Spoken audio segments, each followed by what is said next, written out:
Welcome, everyone, to another incredible, exciting, stimulating installment of the Arcane Archive presents MetaTalks.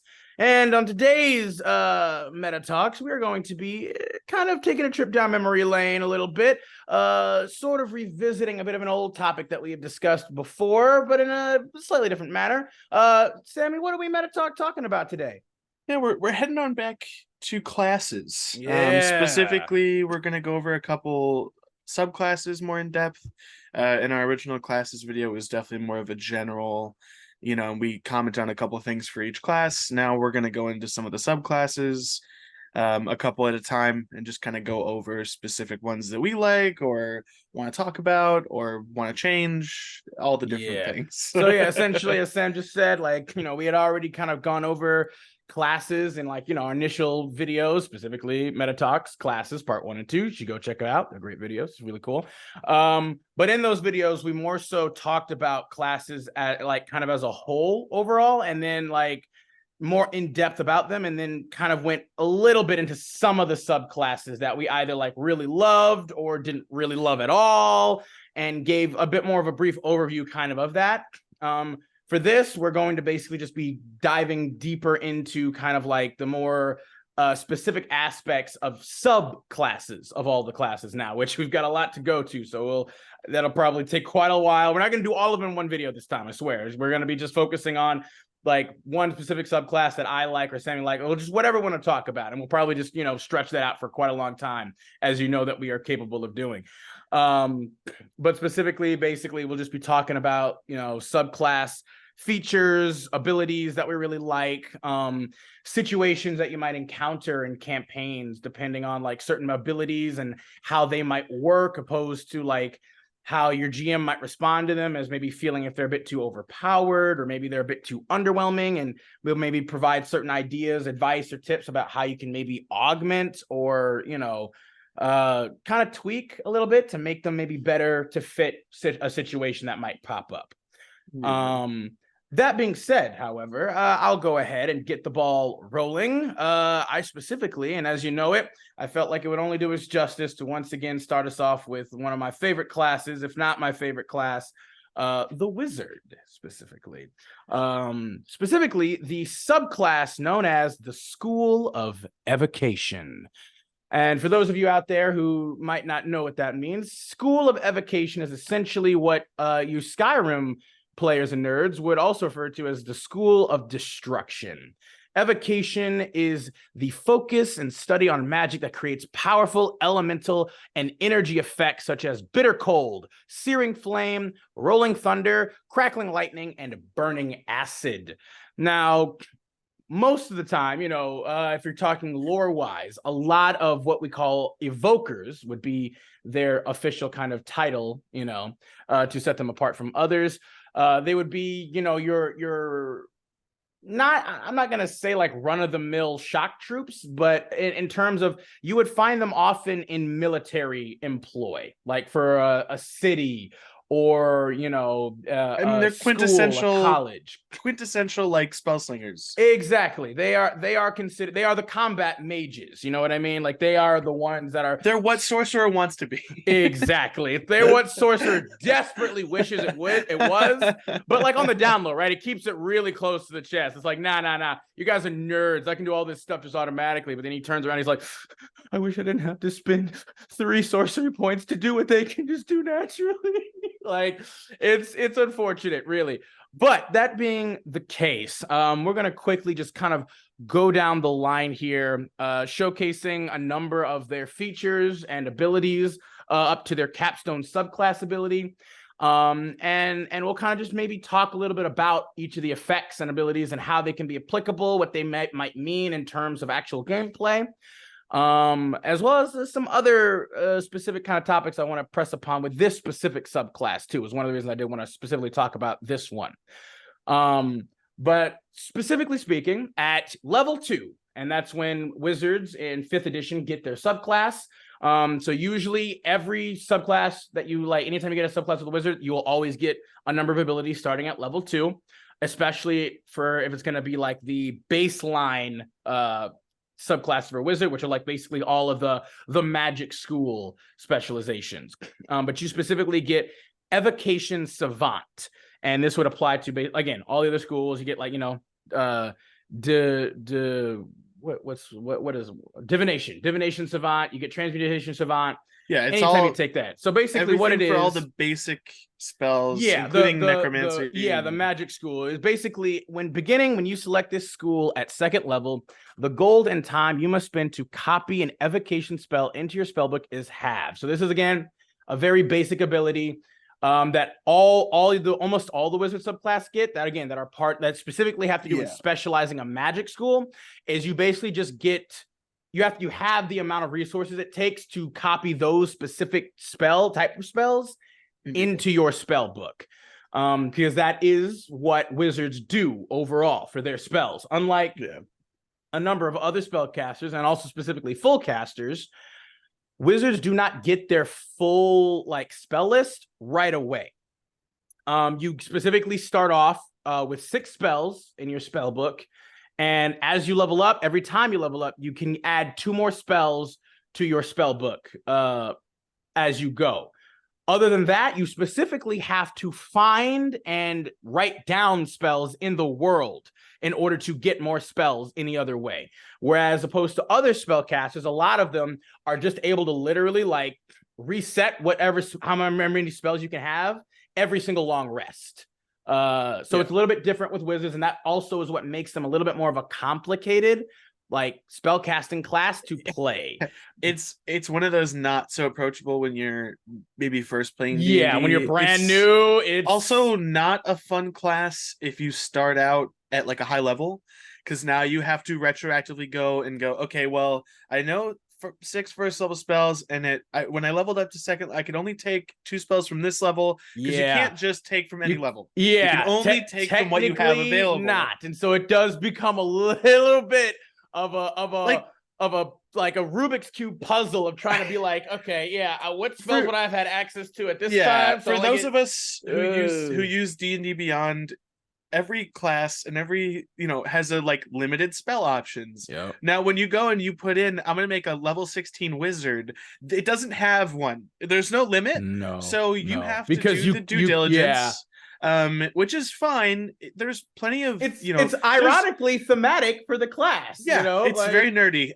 There's documents online you can find which go over what you can take at what level, or you level up slowly, you would normally. You literally do just one level every at a time. one level at a time. You choose your 2 spells. You go another level, choose your 2 spells. Go or another for level. Me, choose you your don't 2 do spells. that, and you click 16, and then you have to have a headache for about 30 minutes, and then your character's done. I mean, again, if you have played Wizard as much as I have at this point and researched it, I've got almost a quick encyclopedic. I've never played Wizard. I know you haven't. It's ridiculous to me how you still have not ever played Wizard in a single, not even in a one shot. We're gonna have to rectify that one of these days. Time. We're gonna have to. You're gonna have to play Elias one of these days, in some one shot or I wanted to play Order of Scribes. You know this. Yeah. So we're okay.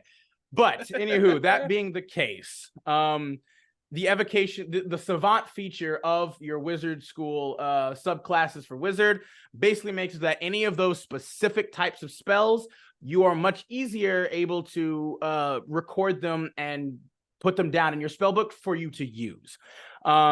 Your second ability that you get at level 2, which honestly, arguably, and I would say barely arguably, is just your best ability for this subclass. And makes this subclass a high contender for being one of the best of the wizard just at level 2. And that is going to be your Sculpt Spells feature. Beginning at second level, you can create pockets of relative safety within the effects of your evocation spells. When you cast an evocation spell that affects other creatures that you can see, you can choose a number of them equal to 1 plus the spell's level. The chosen creatures automatically succeed on their saving throws against the spell, and they take no damage if they would normally take half on a successful save.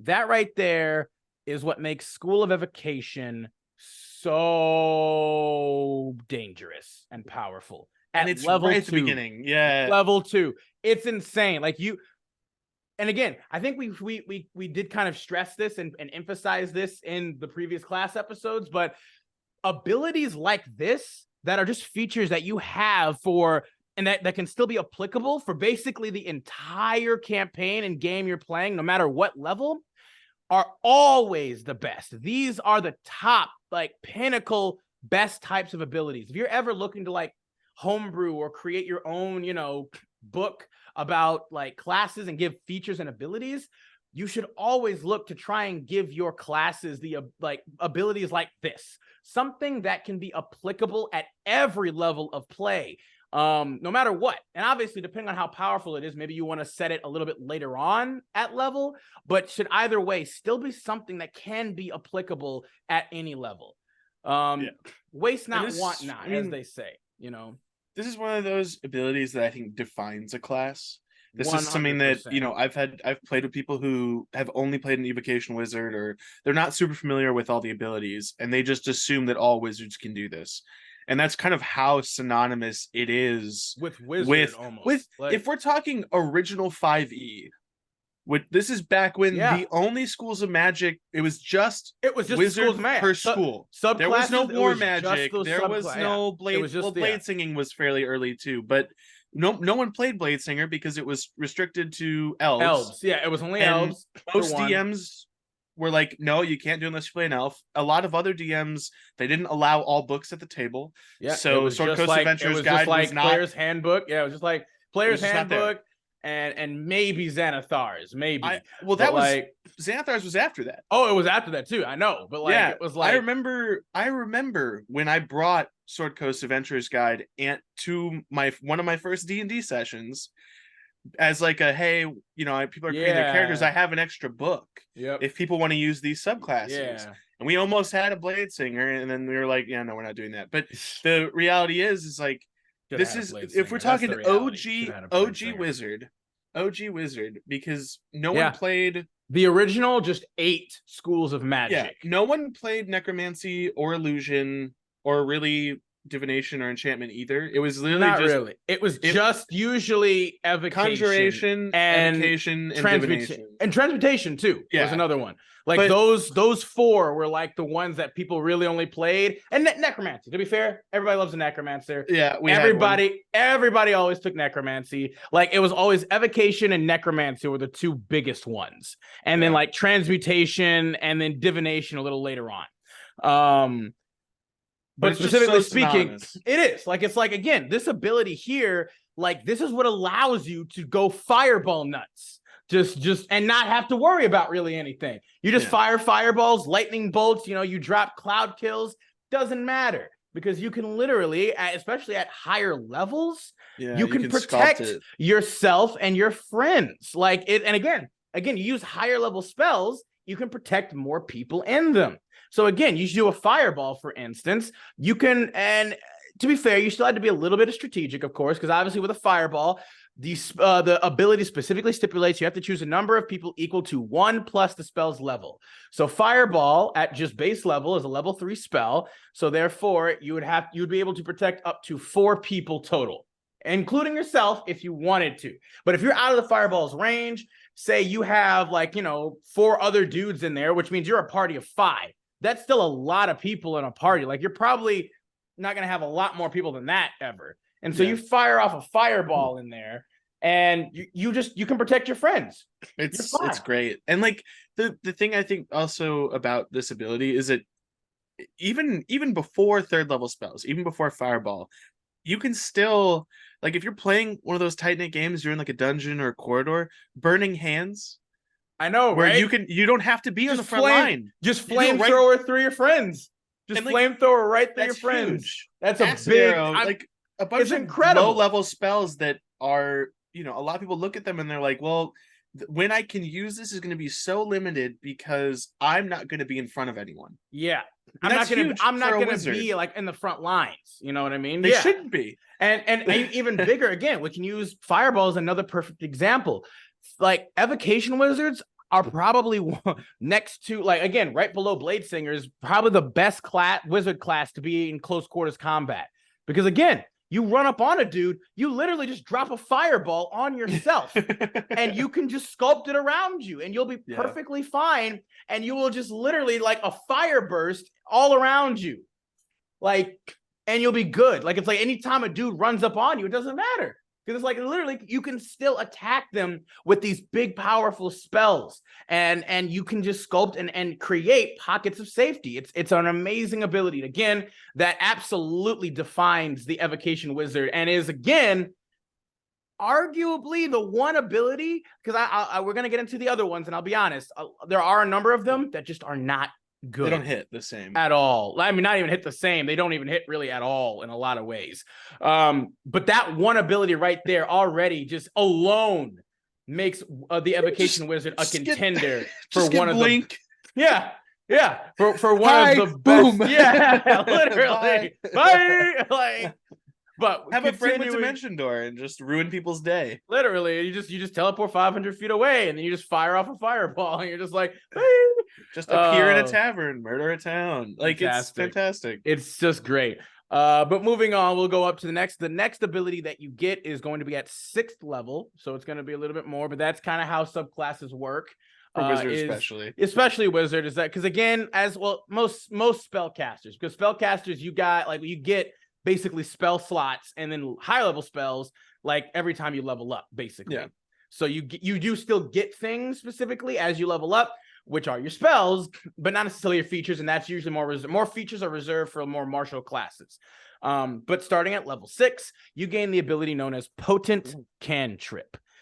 Now, this one, I'm going to be honest, is kind of dog water. I disagree. I like Potent Cantrip. This is not great at all. Like, it's not fantastic. Starting at 6th level, your damaging cantrips affect even creatures that avoid the brunt of the effect. When a creature succeeds on a saving throw against your cantrip, the creature takes half the cantrip's damage, if any, but suffers no additional effect from the cantrip. Now, tell me, Sammy. Yeah. How many saving throw cantrips is a wizard really gonna take and have for this to matter in any way, shape, or form, as opposed to its attack cantrip? All right. Okay. See, I'm hearing you. Enlighten me, please do. Enlighten. I'm hearing you, but I disagree. I still think. Oh, look, you still at the end disagree? Of the day. At the end of the day, if we're talking about, it's damage on the table. But as opposed to... I'm figuring this out. I'm getting this right now. Let me tell you, my man, this isn't running for the True Strike kind of scenario. It's similar to the True Strike formula where it's like, why do this? Why attack them with a cantrip that requires a saving throw? Where even if they fail, they still take half damage, when you could just attack them with an attack roll cantrip like Firebolt or Ray of Frost to potentially do max damage anyway, if not crit damage. Yeah, like, I'm seeing what you're saying, but I don't really care. I'm now I need to figure out. Convenient, isn't it? Everybody? I have to figure out which huh? ones. Okay, so obviously take Acid Splash. Oh yes, Acid Splash, sure. No, that's also. Yeah. No, that's a ranged spell attack. Yeah, that's a spell attack, bud. Yeah, go ahead. We got time. Go read through the whole cantrip list for wizard if you'd like. Feel free. Is Create Bonfire a save? Yeah. Yes. Yeah. Create Bonfire. There you go. But it's also one of the worst. Just Firebolt. Why would you create Bonfire? Because this one's different. Well, that's okay. So here's the thing, right? Play into it then, and then it's not so bad. Oh yeah. It's still bad, believe me, because you are wasting your action to do this. Frostbite. Ray of Frost. Why don't you do Ray of Frost? All right, fine. It's not great, but it's bad. In fact, it's not just not great. It's actively a bad feature. It has almost, again, like True Strike, it has almost no real place or effect of being here. It just doesn't. There's no reason to have this because your wizard is not going to have a lot of cantrips that requires What about damage and mind saves. mind sliver? But what is that? Is that a D4 or a D6? D6. It's a D6. So it's a D6 of psychic damage. At higher levels will be more D6.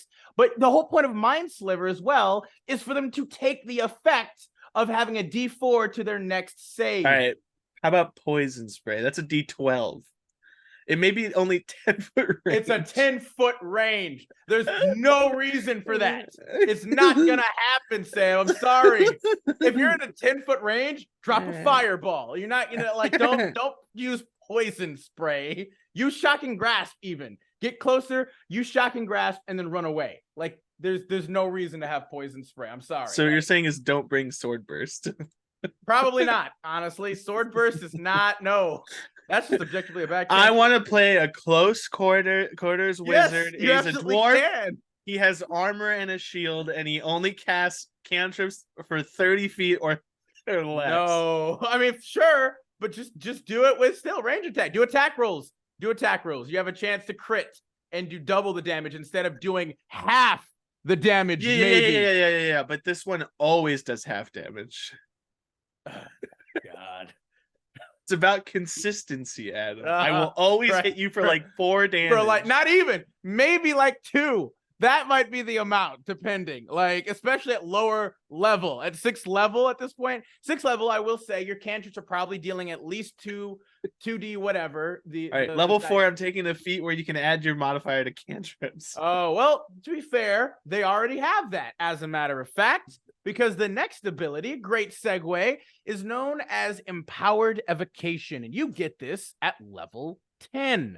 And you can add your intelligence modifier to 1 damage roll of any wizard evocation spell you cast. Those cantrips are starting to look real good right now. They do. Yeah. But that's also at level 10, as well as the fact that you still might as well just have attack cantrips that are just going to probably deal astronomically more damage than... Except for I mean, you never know. At 10 feet, you're never going to use poison spray at 10 feet. It's not going to happen, Sam, okay? I'm sorry. I know you have dreams, but I had to crush them. I'm sorry. It's not going to happen, all right? I'm trying to make a case. It's never going to happen. You're not going to use that to any effect. Do not listen. Do not take poison spray, okay? I know it looks real tasty. Only take poison spray. So many things and are not acid only resistant to poison, some are even straight up immune to poison, especially at higher levels at this point. Poison almost becomes a non-entity for a lot of monsters that you fight. Not only that, it's 10 feet. You're not going to be at higher levels getting in close of your own volition. And if you are, it's not a great idea. But we're going to go from there to the final capstone ability of this subclass, and it is known as Overchannel. Starting at 14th level, you can increase the power of your simpler spells. When you cast a wizard spell of 1st through 5th level that deals damage, you can automatically deal maximum damage with that spell. Now, the first time you do so, you suffer no adverse effect. However, if you use this feature again before you finish a long rest, you will take 2d12 necrotic damage for each level of the spell that you have cast immediately after you cast it. Each time you use this feature again before finishing a long rest, the necrotic damage per spell level increases by 1d12. This damage ignores resistance and immunity. There is no way to not take damage from this, to be fair. So does that mean I do it the first time, nothing happens? I do it a second time, I'm casting level 3 fireball. Yep. Second time, it's 2d12 per level. So you would take 6d12. If I do it a third time, it's 9? No. So if you do it a third time, so if you do it a third time and you cast another 3rd level fireball, you would then take 7d12 of damage because it adds 1d12 basically every time you do it again. 1d12 per spell level. So it would be 9. Per spell level. So the necrotic damage per spell level increases by 1d12. You might be right. Each time you use a feature again before the necrotic damage per spell level increases by 1d12. That's ridiculous. No. It would. Yeah, it would be 9. It would be 8 then. No, it would be 8 because it would just increase it to 4d12 then. Like it would basically be like, because you do it again, it starts at 3d12, or sorry, it starts at because it's a 3rd level spell, it would be fucking 6d12, I think. And then you would increase it again by 1, so it would basically be like per level. But it would basically be like casting it at like a 4th level spell then at that point. No, And I then- think it's the and it would necrotic be damage 8d12. per spell level by 1d12, which means it would be 3d12 per level, which is 9. No, you might be right. Yeah. Actually, yeah. No, you're right. That's ridiculous. Yep. I mean, but again, to be fair, if you're able to deal maximum damage from a 1st through, like, again, you cast a 5th level fireball, for instance, that would be, you start at 8d6, 76, no, sorry, 96. That's 10d6 damage right there, I believe.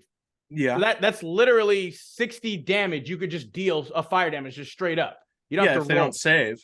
And so it's like, it makes sense. Like, it also makes sense, I think, from a thematic and from a flavor point of view, where it's like you're literally over channeling your energy. Like, you're literally like pushing your brain and you're the weave to First of all, let's maximum be real. extent. You use this on like Disintegrate. Well, you or Finger can't. Disintegrate and Finger of Death are 6th and 7th level spells, so you can't do it on that. Yeah, that they specifically thought of. That's why they said 1st through 5th. Because if you could do this on Disintegrate, everything, it would be over. There wouldn't, like, nothing could fight you at that point. If you could max damage a Disintegrate at will, or a Finger of Death at will, it would be over. There would be no enemy that could stop you unless they had like counterspell, or they had a high enough save to not. You know what I mean? Like, it's like. That's why they specifically said 1st through 5th level. But you could absolutely fire or ice storm them. You could do a max level ice storm. You could do a max cloud level kill. You could do a cloud kill. Is cloud kill evocation or is that conjuration? I forget. Oh, it's conjuration. Yeah, that's what I was like. Cloud kill wouldn't technically work. Never mind. But there are still many spells, high level damaging spells that are just like, bro, you deal max damage with that, you're gonna mess some dude up. Again, a 5th level fireball. That's straight up 60 points of damage. I mean, Cone of Cold. Cone of Cold. Like, ooh. Yeah, that you can deal some gnarly damage, bro. Ew. Like multiple times too. Again, don't no roll required.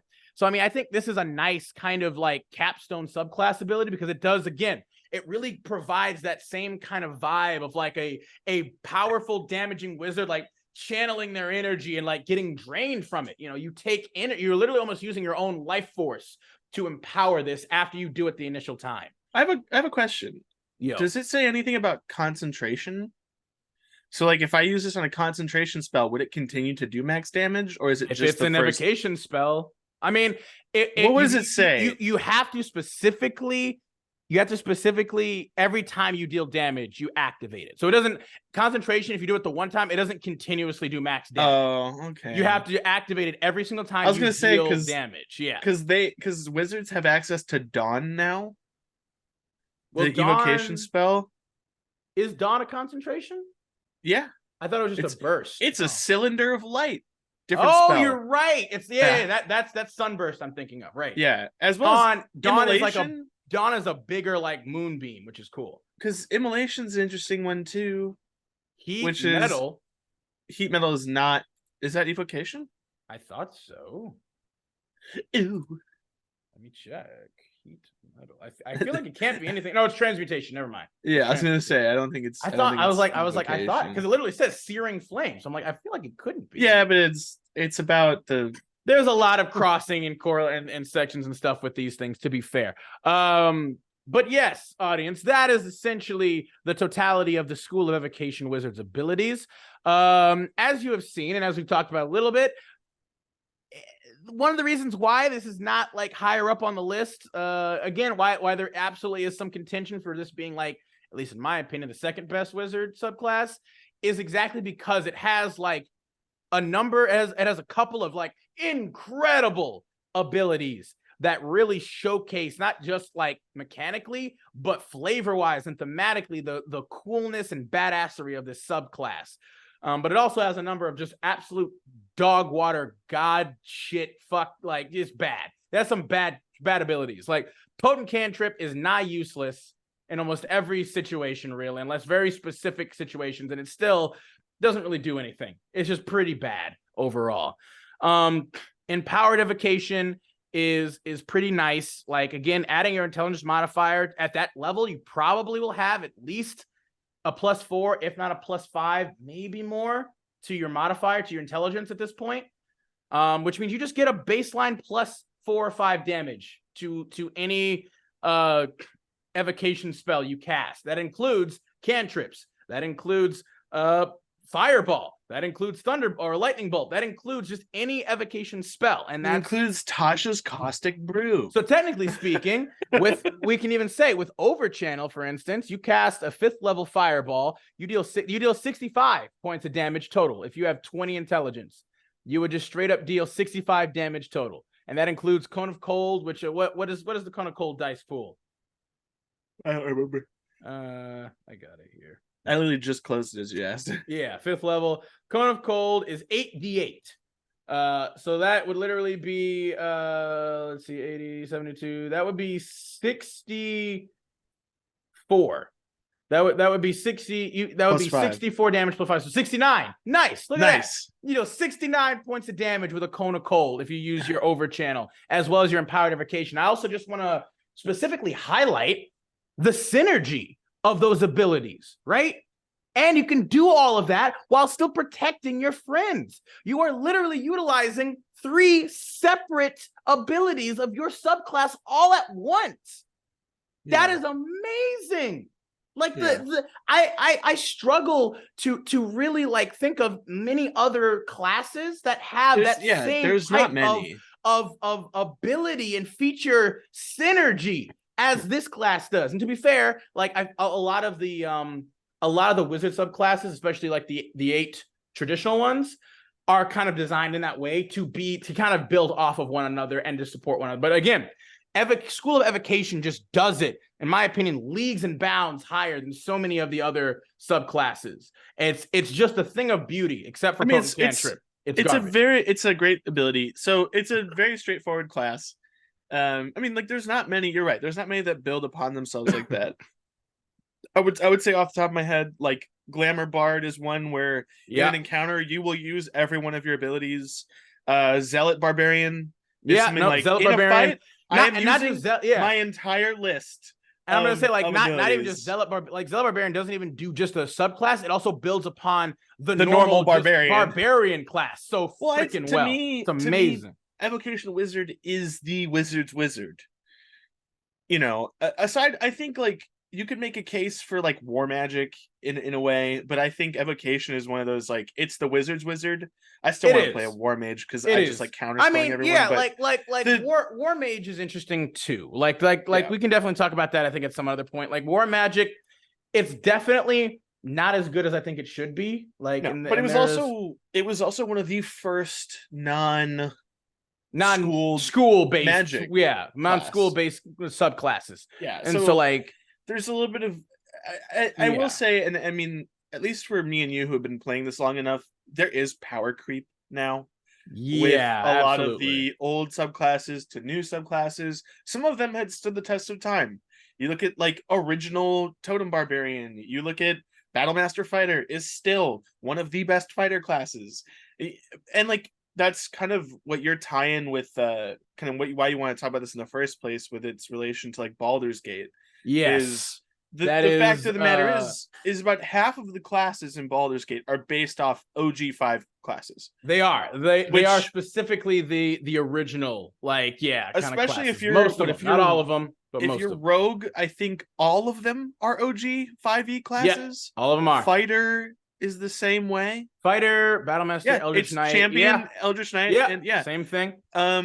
Ranger is not. Ranger has Gloomstalker. Bard I don't remember all the classes. Well, no, Bard has Swords, which is not one of the original. No, that's not one of the original ones. But 2 of the 3 are. So like a lot of these. But Wizard has all the original ones. It's just original. The Evocation, or it's just the specifically 8 schools. It's not 8, is it? I think so. I think it's all of them. Oh. Wizards have way more choice than every other class. I think there was 8 schools of magic. I thought it was like 6. Yeah. No, it's abjuration, conjuration, divination, enchantment, evocation, illusion, necromancy, and transmutation.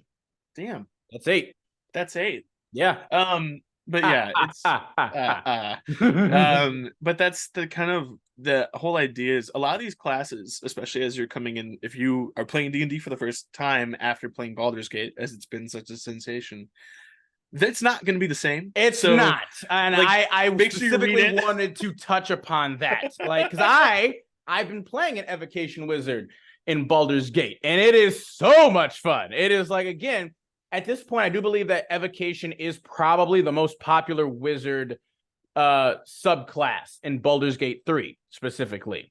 And it is exactly because of the reasons that we just highlighted in a lot of ways that they took, again, almost verbatim the abilities that you get from tabletop evocation, school evocation, and put it in Baldur's Gate. However, there are going to be, I feel, certain things about Baldur's Gate that switches up some of the effectiveness and rules of engagement that might not be present in tabletop D&D.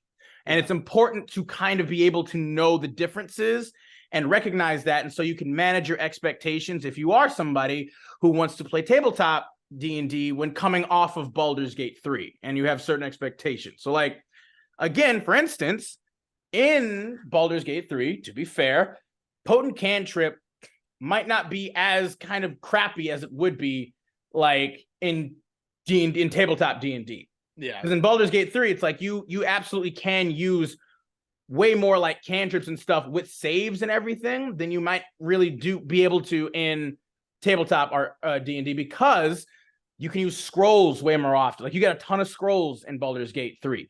You can learn all of those scrolls of, like, you know, of magic and stuff very easy and quickly in Baldur's Gate 3 to, like, and you can change out your spells and stuff on the anytime fly. you want on the fly to then utilize like cantrips that are able to do all of that stuff. And therefore potent cantrip might be a slightly more viable option for you because you have that freedom to switch them out, to learn so many more of them all at once. In tabletop D&D, you don't get that same kind of freedom and flexibility. Although you do get now, you can actually change your cantrips out, but they have to be at a long rest. I mean, in my opinion, this is just me. If I was a DM and someone came to me and they're like, "I'll play a wizard. Can I copy cantrips?" Yeah, why not? It'd be half as much as a level 1 spell slot, or the same amount. I will say, for instance, though, like you don't have to, because you specifically with the introduction of versatile cantrip, I believe it's a new variant feature, or that wizards get from, I believe Tasha's introduced it. Mm-hmm. Wizards can now just change out their cantrips now. You just literally have a formula for cantrips, and you can just change out your cantrips for any other cantrip in the wizard spell list now.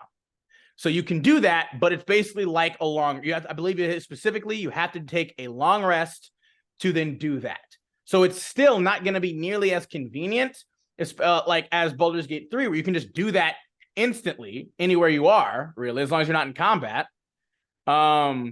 As opposed to, like, this is like, you know, you got to prep and plan for this and do like an 8-hour long rest or whatever in order to do this. So it's like, it's still not nearly as convenient and not nearly as viable when you can just instead take attack cantrips from a distance. Like, all of my, posturing and fucking with you aside, the problem is that 5e definitely created not all of the cantrips to be created equally. It's definitely there's a cantrip civil rights issue, and it's the fact that half of them just are not used and/or are not viable. Are not usable. They're not used, but a lot of them viable. Aren't usable. Like, again, and they still haven't addressed or fixed True Strike to they're never going to. And they're never it's going a trap. to. It is a trap on purpose. Like, why? Why do that? To make people feel stupid. Dude, if I was creating a tabletop RPG module, like a game, you want to play? I would put in mimic cantrips. I would put some mimic cantrips. I would put in a couple cantrips and a couple abilities that you could choose to take. It's not a requirement. Something you could choose to take. That if you look at it at first, it's like, oh. And then after you use it, you're like, why the fuck? And you want to say you're not a fucking troll. That is some troll shit right there, Sammy. I think it incentivizes thinking about your decisions. Does it? What if you're brand new and you still thought about it, But how else would you have known? You're just you'll learn from the innocent. experience. Oh, will you? Oh, you're gonna crush their soul. This bright, blue-eyed, newborn baby TTRPG player. You're gonna just crush their dreams and their you son of a. That's so horrible.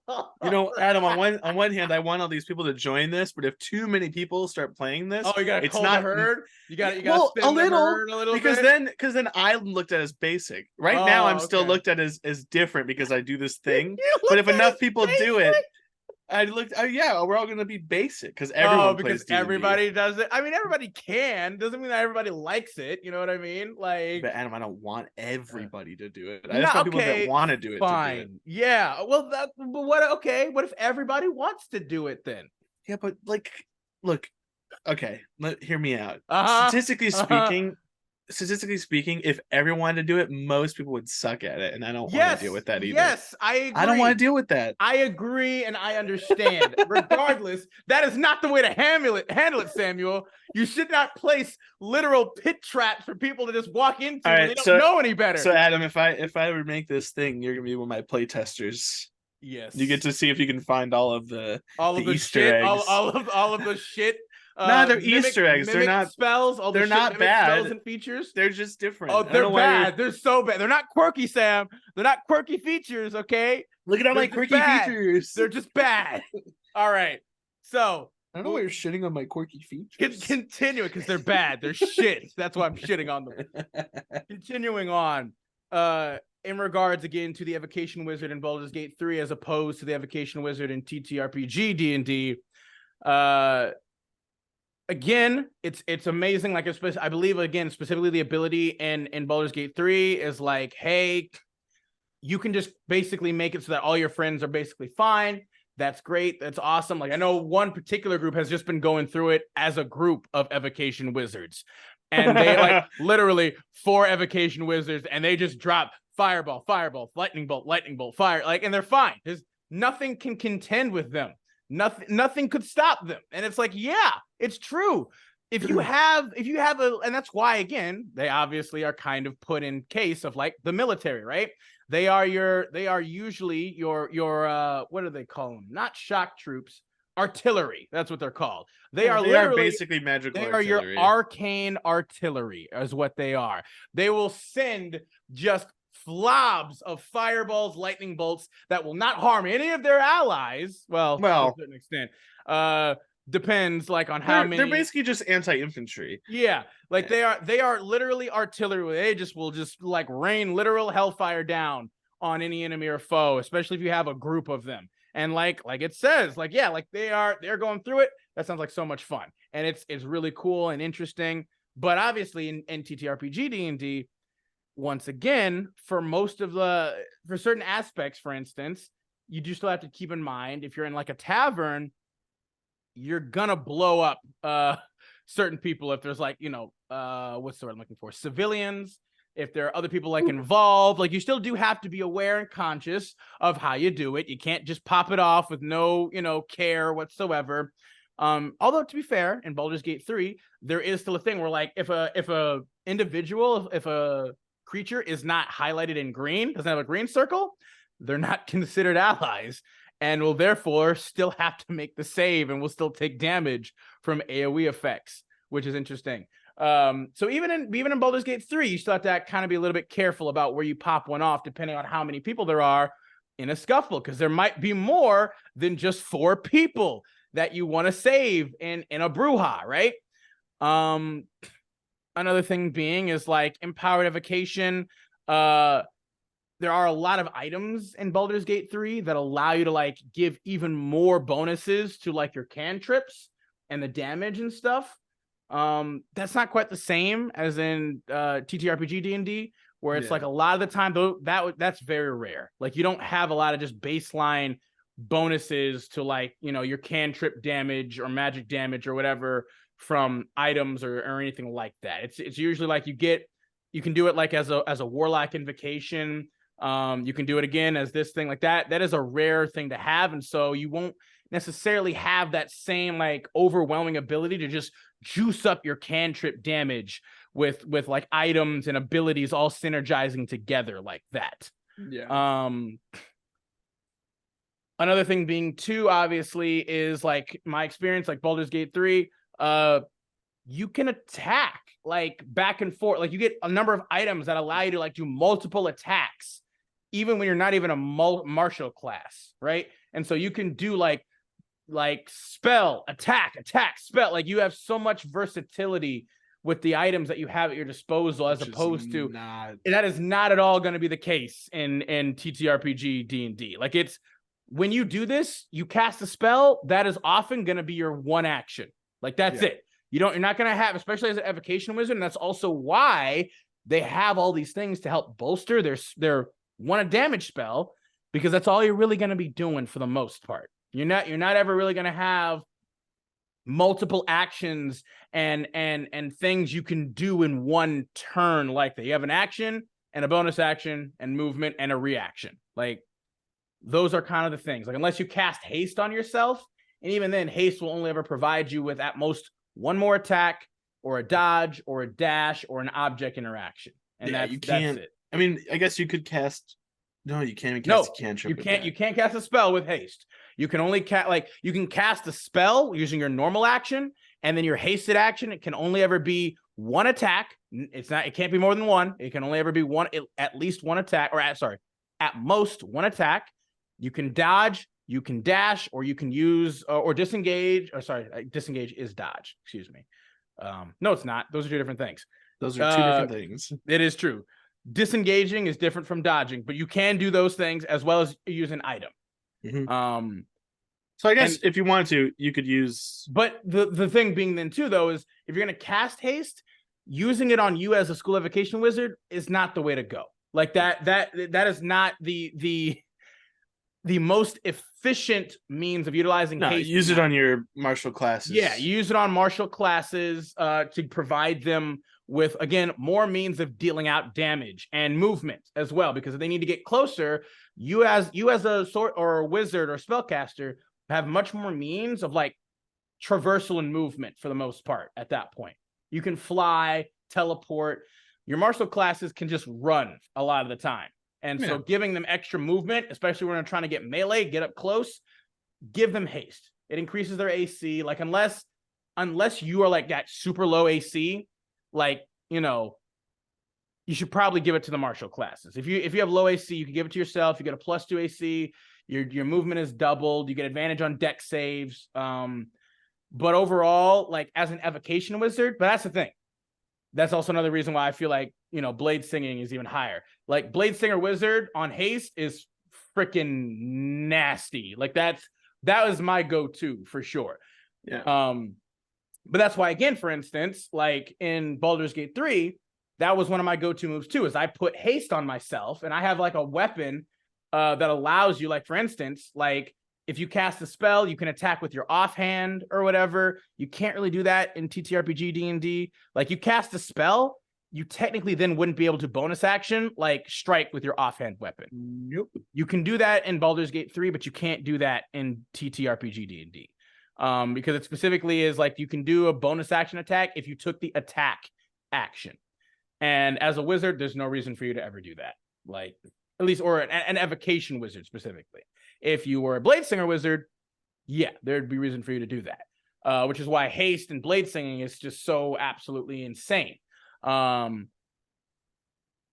overall, like those are the kind of things, again, for the evocation wizard. It's still an incredible class in TTRPG D&D, for sure.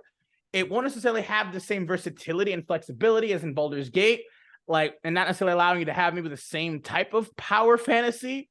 But it still can provide astronomical amounts of badassery. You just have to be a little bit more reserved and tentative with how you approach things, rather than Baldur's Gate, where you can literally mostly just walk up, fireball, lightning bolt, like bonus action, slash, drop a haste on yourself, fireball, slash once, slash again, like. Yeah, like or that. if you're me, you've never played with any of the full caster wizard stuff. so I don't have Yeah. that. Yeah. My full caster was a bard. That's Yeah. how I played that game. Yep. Yep. um, And but so it's a whole different ballpark, but still and fun. not a whole different, It's but just definitely it's all action economy is different. But keep yeah. in mind, while it's different for And you, it's also restrictions. different for everyone else. It's not like you're the only one at a disadvantage here. Every It's true. caster is going to have that problem. At least they should. Like that is unless just unless you're homebrewing heavily. or there's a couple interesting-ish builds and things that can kind of get around some of that, but realistically it's one spell per round. So do with that what you will, is kind of the whole point. The vanilla ruling is you can cast like one spell that requires an action, and then basically a cantrip. Like you only cast like one spell, one cantrip per round. And that's only if you have the ability to make a cantrip or a spell into a bonus action. Yeah. So you can only use your action economy. So like the rules as written, the raw for it is like a spell that requires a casting time of one bonus action are especially quick and fast. And if you're able to cast a spell with a casting time of one bonus action, then you are unable to cast any other spell except with a cantrip of a casting time of one action. Yeah. How I feel about it is there's no reason why that can't be the inverse, in my opinion. Yeah, but the steadfast rule is one spell per round unless you have action surge. Yeah.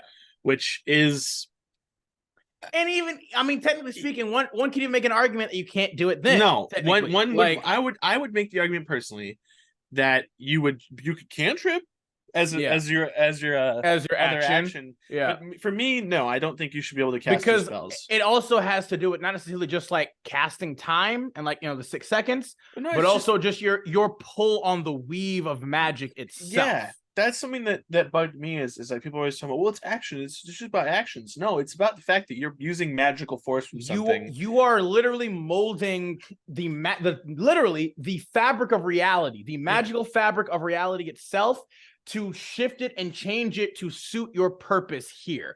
Yeah. That is going to have an effect on the world.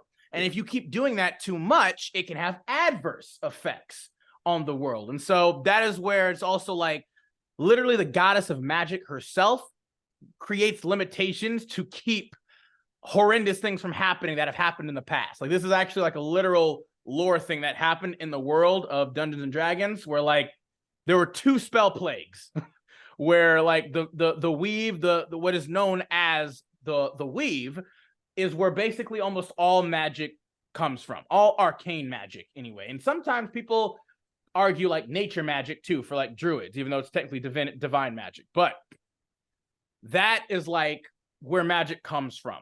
And if you do it too much, if you mess with it too much to too much of an extent where it literally begins to unravel, the world itself begins to kind of unravel with it. So that's like where the concept of like, hey, you can't cast more than one leveled spell a turn specifically.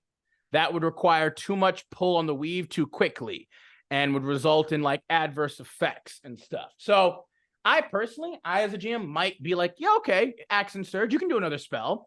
But then I might be more like to be like, but if you do it too much, you might have to start rolling wild magic surges, maybe. Some weird stuff might start to happen in a crew as a result of you overtaxing or overstressing the weave. Might be my stipulation for that. Because I am also like, I like that. That's badass. That's cool. I am also the type that we play in our games. You can cast a leveled spell more than once. Like if you have a bonus action and action, you can cast 2 leveled spells in a turn.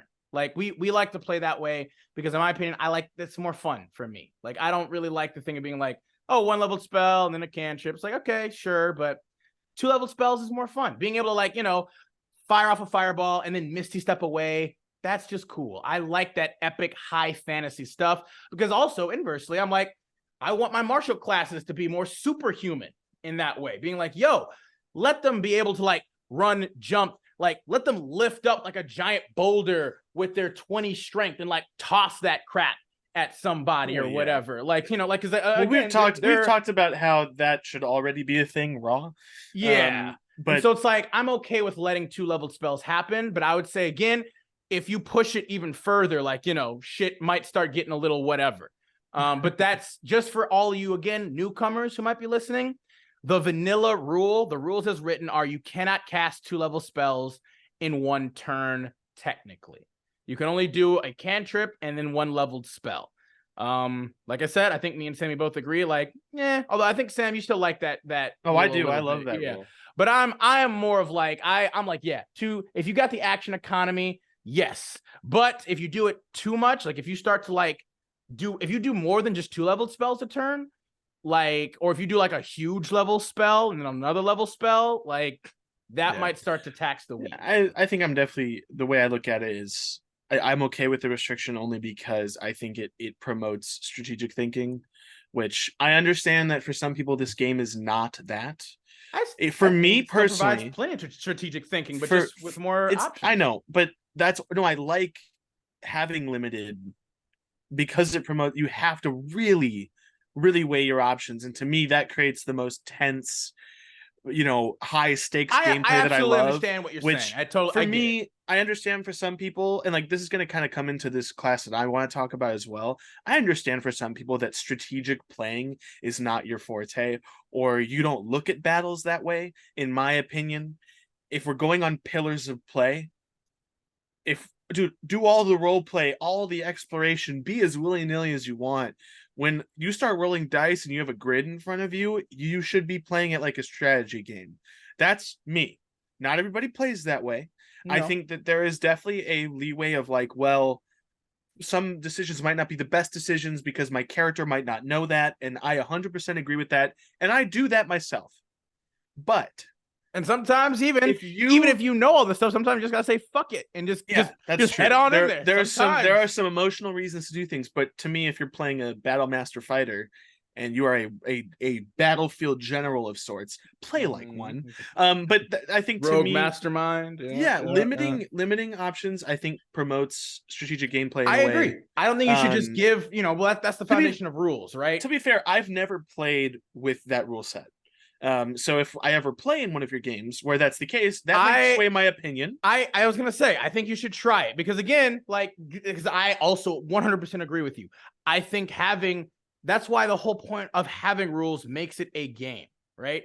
Like, because if you just start saying, well, I can do whatever I want, then you're just effectively being like, you're just writing a book, and not even like a good book necessarily. No. Like any good book still has stakes. It has restrictions. It has the chance for conflict and, like Sam said, but Adam, you know how terrible I am though, because I love those horrible power fantasy manhwas. Who doesn't? We all a lot of people don't like them. I mean, sure, but a lot of people do. They are definitely a guilty pleasure of mine. Look, but when I play D&D, there's a reason why the isekai genre has oversaturated so much, because people liked them for a long time, and then everybody tried to do it all the same, and then it just, you know, it started to snowball out. But and now the only way to make a successful one is to make it weird. Yeah, and like super weird. Even that starts to become like weird in snowball. I'm talking about weird in a bad way, like Mushoku Tensei, which is good show, problematic. Well, that's what I'm saying. A lot of them are like that now. Again, I read manga. Like, I don't just like necessarily watch just anime anymore. I read manga, so I see so many more of all the stuff that didn't get like an actual anime made of it, and there's a lot of it out there that does that same thing where you're just like weird, strange, like, oh, it's so quirky. It's like, no, you're not. You're just garden variety. But that being the case, that's also a reason why we still play this. On some level, we all want to have a certain amount of that power fantasy thing. And that's also why I'm like, hey, yes, I like that high fantasy. Do cool stuff, but there should still be a limit. I think there is a happy medium to be like, hey, I don't think it's too far to be like, yeah, if you have the action economy, you can do that. You can cast. Again, I still don't like, for instance, it's like, hey, haste spell specifically says you can't do anything else. So no, you cannot cast another spell as your action with a hasted action. Specifically says that you can't. But if you want to, like, again, as a bonus action spell, most bonus action spells aren't super big. Again, they're usually teleportation or like a little, like, you know, a slight little bit of healing. Or like a vine emanates from the ground and like pulls you slightly, or like basically anything like that, or like, you know, like it's something quick, it's light, it's small, and that's why I'm like, hey, you doing that isn't going to be a huge tax. If it's gonna be an action spell, you cast like multiple of those, somehow that is going to maybe start causing some stuff. Like that's, you know, and so it's like having that ability to still feel powerful and strong, especially as magic casters, is like, yes, 100%. We want to have those cool, dope, like Harry Potter duel moments where they're like firing off spells and then evaporating out and then apparating back in and firing off another round. Like, that is dope. Yeah, let's see how well we can kind of do that kind of thing. That's cool. And then again, on the other end, have your martial classes have a little bit more superhuman feats. Let them punch through like a freaking stone wall. Let them like begin to rip the hinges off of like a metal safe or something sometimes, you know, like if they have the strength for it, let them try to get those feats of superhuman prowess to really start to, again, put them up to that same level where their magic is their body, is their tactics, is their ability to utilize themselves to the fullest extent. Mm-hmm. But yeah, that in essence is how I guess the things I want to talk about with the School of Evocation subclass for the wizard. It absolutely, like Sam said, it is the quintessential like default kind of wizard, and that's not a bad thing. It's awesome. Who wouldn't love to be able to just call down, like, you know, scores of fire and lightning and power down upon your enemies while protecting your friends, being able to like channel your energy and focus to deal maximum damage to a creature. And if you try doing it again, there are adverse effects. You start to like bleed, you know, you start to like, your body starts to kind of shut down as you forcefully utilize the weave and push it to its stress and most tense places. All of that, you know, it's cool, but there are, again, certain amount of managing your expectations that needs to happen if you're playing, again, from Baldur's Gate 3 coming in here. If you're first starting out with a wizard, Evocation is a great way to go. Like it, and for a good reason. You know, this is the wizard where it's like, yeah, you don't have to worry as much about positioning. You're not as restricted with your spells, because again, almost every other spellcaster, a lot of the time, you're going to have your friends in the fray, right? They're going to be fighting. You can't just drop a fireball right on top of the enemy. You might not be able to get like the most maximum efficient effect, right?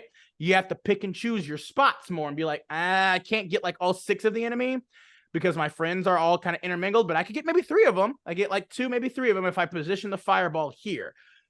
And that's okay too. But again, with the wizard, with the evocation, a lot of the time you don't have to worry about that. And that is very freeing in a lot of ways. And I feel like it is, if somebody's going to start their wizard for the first time, Evocation is a great class, if maybe not even the best wizard subclass to go with for your first wizard, because it allows you to be it's little bit straightforward. Yeah, it's straightforward. It's just damage. You just deal buco damage, and you don't have to worry too much about your friends and other things. Like, you're not as restricted. And that, again, in essence, is why I feel like Evocation is probably just one of the best schools, subclasses for wizard overall. But with that being said, Sammy, do you want to go ahead and tell us what your choice of subclass that you wanted to talk a bit about today is? Yeah, I wanted to talk about a little, I think, an underappreciated barbarian subclass. Indeed. It is. You don't hear about it, a lot, not opposed to like, the zealots and the totem, but this is definitely, I think, one we both like. Or Berserker. Yeah. I mean, well, Berserker is bad for another reason. Well, no, Battle Rage is the bad one. Berserker's still good. But Berserker's Frenzy, right? Frenzy is not great. I mean, it's still okay. It's either way. This is the path of the Ancestral Guardian. Now, if you want to play a barbarian that maybe their rage takes a little bit of a different form and isn't just a mindless anger, maybe there's some other force behind it. This is probably one of my favorite subclasses in the game, just for flavor and what it excels in. It is so cool. Yeah. I So just love to it. give, I I'll love it give a a lot. little background. Some barbarians hail from cultures that revere their ancestors. These tribes teach that the warriors of the past linger in the world as mighty spirits who can guide and protect the living. When a barbarian who follows this path rages, the barbarian contacts the spirit world and calls on these guardian spirits for aid. Barbarians who draw on their ancestral guardians can better fight to protect their tribes and their allies. In order to cement ties to their ancestral guardians, barbarians who follow this path cover themselves in elaborate tattoos that celebrate their ancestors' deeds. These tattoos tell sagas of victories against terrible monsters and other fearsome rivals. Now, again, the concept here is that of protection, which is not something that you expect from a class like barbarian. I'd say this is probably the only support barbarian class.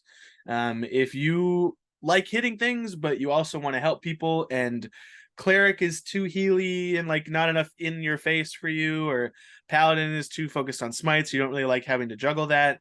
I think this is something that instead of focusing on healing, it focuses on damage mitigation. Yeah. I mean, it's basically like taking the concept of barbarian being like the ultimate tank and just providing it more so to your friends, more instead of just being just the barbarian itself. It's almost like expanding that around to help your friends. For third level, when you take it, you get ancestral protectors. Starting when you choose this path at third level, spectral warriors appear when you enter your rage. While you're raging, the first creature you hit with an attack on your turn becomes the target of the warriors, which hinder its attacks. Until the start of your next turn, that target has disadvantage on any attack roll that isn't against you. When the target hits a creature other than you with an attack, that creature has resistance to the damage dealt by the attack. The effect on the target ends early if your rage ends. So, as opposed to like something like the Bear Totem, which focuses on me no take damage, mitigating all personal damage. This is spreading out your damage mitigation to your party members, which, when you think about it, is kind of crazy for a third level ability, because all you have to do is hit that one enemy, and if they hit anyone else but you, they have disadvantage first. They have disadvantage, and they are resistant. That's insane. It is. And just to put this out here, you can still use like reckless attack to get these hits, which then makes you an even juicier target.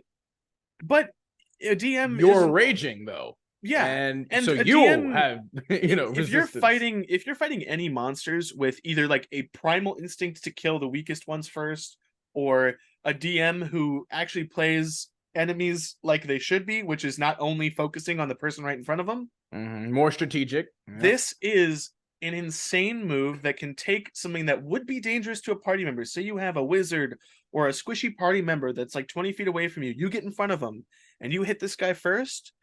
Well, they can go to attack that person, but they'll be way less likely to hit, and they'll do way less damage just because you put yourself there.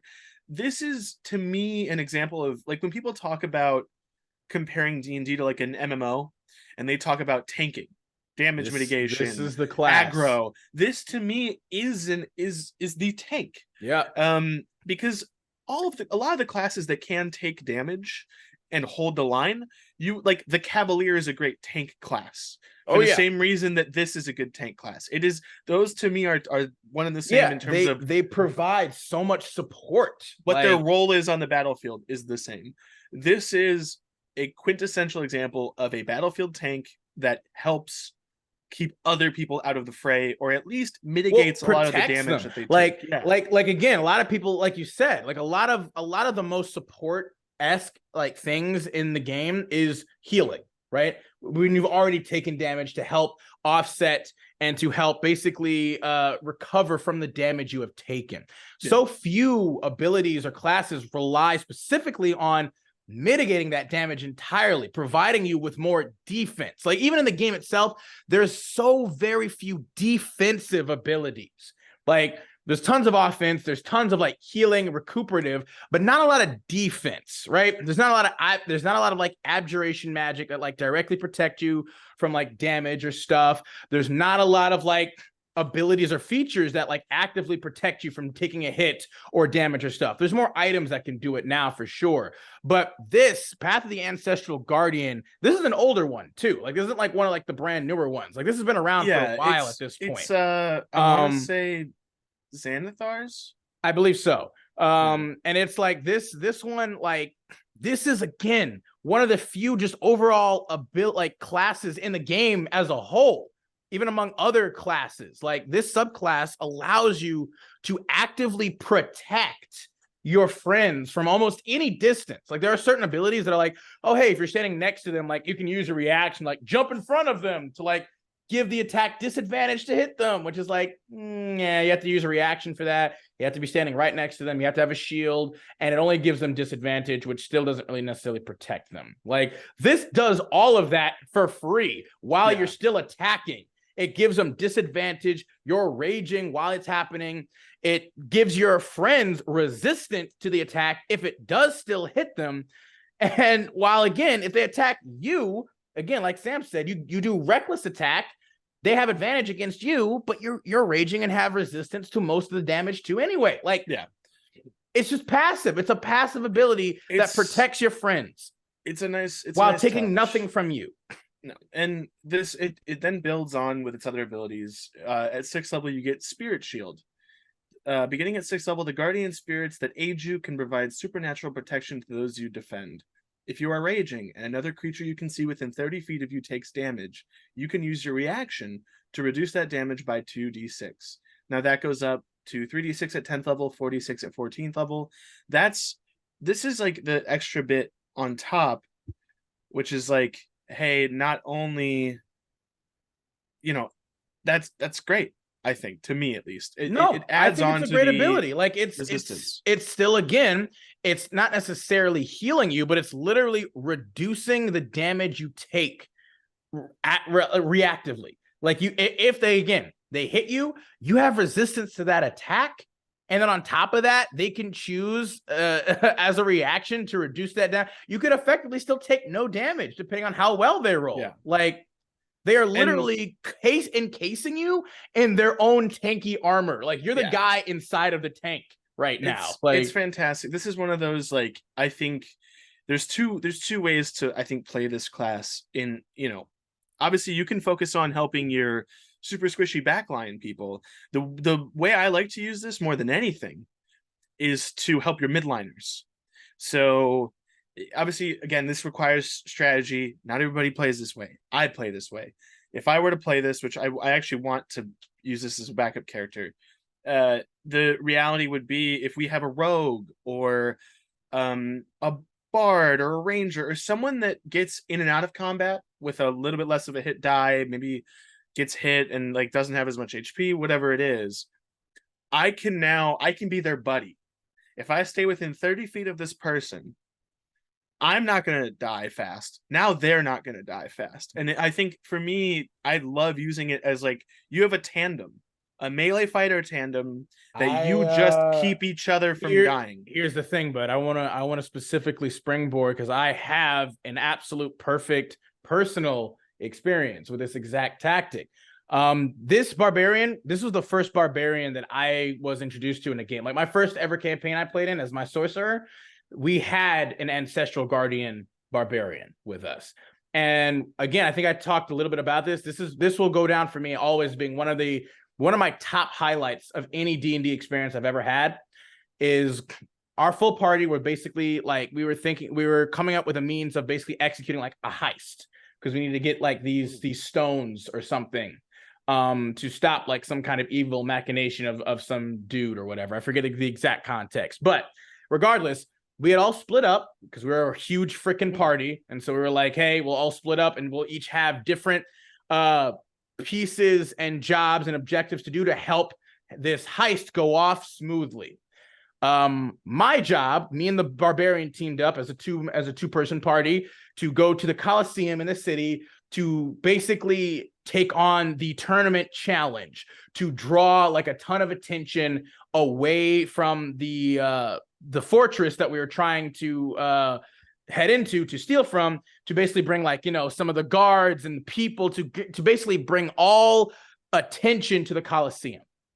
And we went through a total of 3 gauntlets of enemies. We faced a rock, which is basically like a giant demon chicken ostrich creature, which is pretty powerful. After that, we fought a what was after that one? We fought, I believe, a what are the flying like lion creatures that shoot spikes out of their tail? Manticore. Manticore. No, Manticore. After a Manticore, we fought a Chimera and a Cyclops at the same time. And we did these things in quick succession. We didn't have a long rest, and I think we had like a short rest between them. But at that time, again, I was a sorcerer. I was a level, I think 8 or 9 sorcerer. She was a level 8 or 9 Ancestral Totem Barbarian. And so we were going through. Her ability to help protect me as we were going was absolutely vital for that. Their ability to, again, like I had shield, I had an okay AC. She had the ability to, again, protect, give not only resistance, but disadvantage. By the end of it, we had finally killed the Cyclops. I had no spell slots back except for 1 4th level slot that I was saving for Dimension Door to get us out of there if it became really bad. We were both down to like 30 HP. And the last move that we did was she literally went up, bashed the Chimera in the face. Her Ancestral Guardians appeared around it. And what I would do is I would come up behind and I would just shocking grasp the Chimera in the face and then move back and run away as she would stay squared up with it. So not only it would lose its reaction to attack me, but then it would also run up to me to then attack me, but then would have taking an opportunity attack. Exactly. From her, it would then have a disadvantage on the attack to attack me.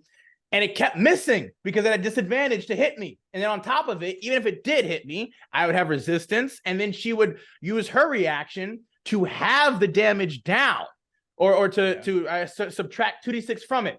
And we were able, just the 2 of us, to take out a rock, a Manticore, a Chimera, and a Cyclops in succession by ourselves as level 8 characters, just the 2 of us. But that's the kind of the awesome part about the subclass. And like the only time I've played this, I was a guest character in I don't remember if it was one of the dragon, like the Tyranny of Dragons campaigns. No. Okay. I think it was Tyranny, or like it was like a homebrew version of Tyranny. Either way, like I came in, they had to go to this mountain, find this dragon or find something. Was it like Icewind Dale maybe? Or maybe it was Icewind Dale. Yeah, or but they went up on this mountain and they went to go fight a dragon. Could be Dragon of Icespire Peak then maybe. Either way. Maybe. But they were gonna go up there and my DM was like, oh, do you want a guest character? And I was like, yeah, sure. So I came in with, I'm like, well, what can I be that would make sense for the area, but also be something that's helpful? I don't want to steal the spotlight. I don't want to support. Be the guy. I want to support. And I was like, I'll play a barbarian. And he's like, really? And I'm like, yeah, I'm gonna play this one. He goes, oh. And it was awesome because it was the perfect guest character. Oh yeah, I showed up. I was a guide for the area because I was an outlander, specialized in survival, so I could track things and get them through this tundra. Dude. Oh, so good. I showed up. I'm like their guide. I was like their spirit guide during our long rest. It was hilarious. Yeah. We get to this fight. It goes pretty well. You know, I'm out here like saving people. I literally couldn't hit him the whole time with normal attacks. I was just throwing javelins the whole time. Yeah. And we go to leave, and there was like this evil guy that like followed them, and basically they cornered us. We couldn't leave, and they were like, he's like, you have 2 options: either we take you, or like one of you duels me, and if you lose, we take you. Like it's to the death, and I will. The rest of you have to we'll take you, whatever it was. Yeah. And so of course my character volunteers to duel, and gives them the opportunity to escape, and dies for it. But it's like this one thing of like, this is what his ancestors would have done the same. He died like a warrior with honor. It was so in theme. It worked out so well. And it was like, you told me about that before. It was so funny because it was all in one session. So like perfect guest character. He's like, oh, I was gonna cool, dude. He was like, oh, I was gonna write you out, and like, you know, you just wouldn't be here for next session because I wasn't gonna be there. Yeah. And it was so funny. my character made such an impact on their They party. wanted to come back and save you. They found my corpse and reincarnated me, or like they did something. They no. Sorry, I thought they left because the session ended with me going down. Yeah, exactly. So I assumed that they were gonna leave. They stayed, fought it out, won, and resurrected me, and I became a DMPC in that town. Like they would go back and visit me. Awesome, dude. It was funny. That's what it's all about, man. That's so perfect. See? Yeah, and it just what gets better. More perfect way to represent the ancestral barbarian. It's a great class, and it gets. There's one ability in here that I think somebody would be like, what? But I actually like this one a lot, and it's their 10th level ability, which is Consult the Spirits. At level 10, you gain the ability to consult with your ancestral spirits. When you do so, you cast the Augury spell, which, if you're not familiar, it's like a ritual kind of spell where you put out like bones or sticks or cards, and you ask your DM, basically, is the action we're planning a good thing or not? And then it's within like the next 30 minutes you plan on doing this, and then basically the DM tells you give them like an ominous or kind of like it's wheel woe. It's wheel woe, wheel for good results, woe for bad results, wheel and woe for both good and bad results, or nothing.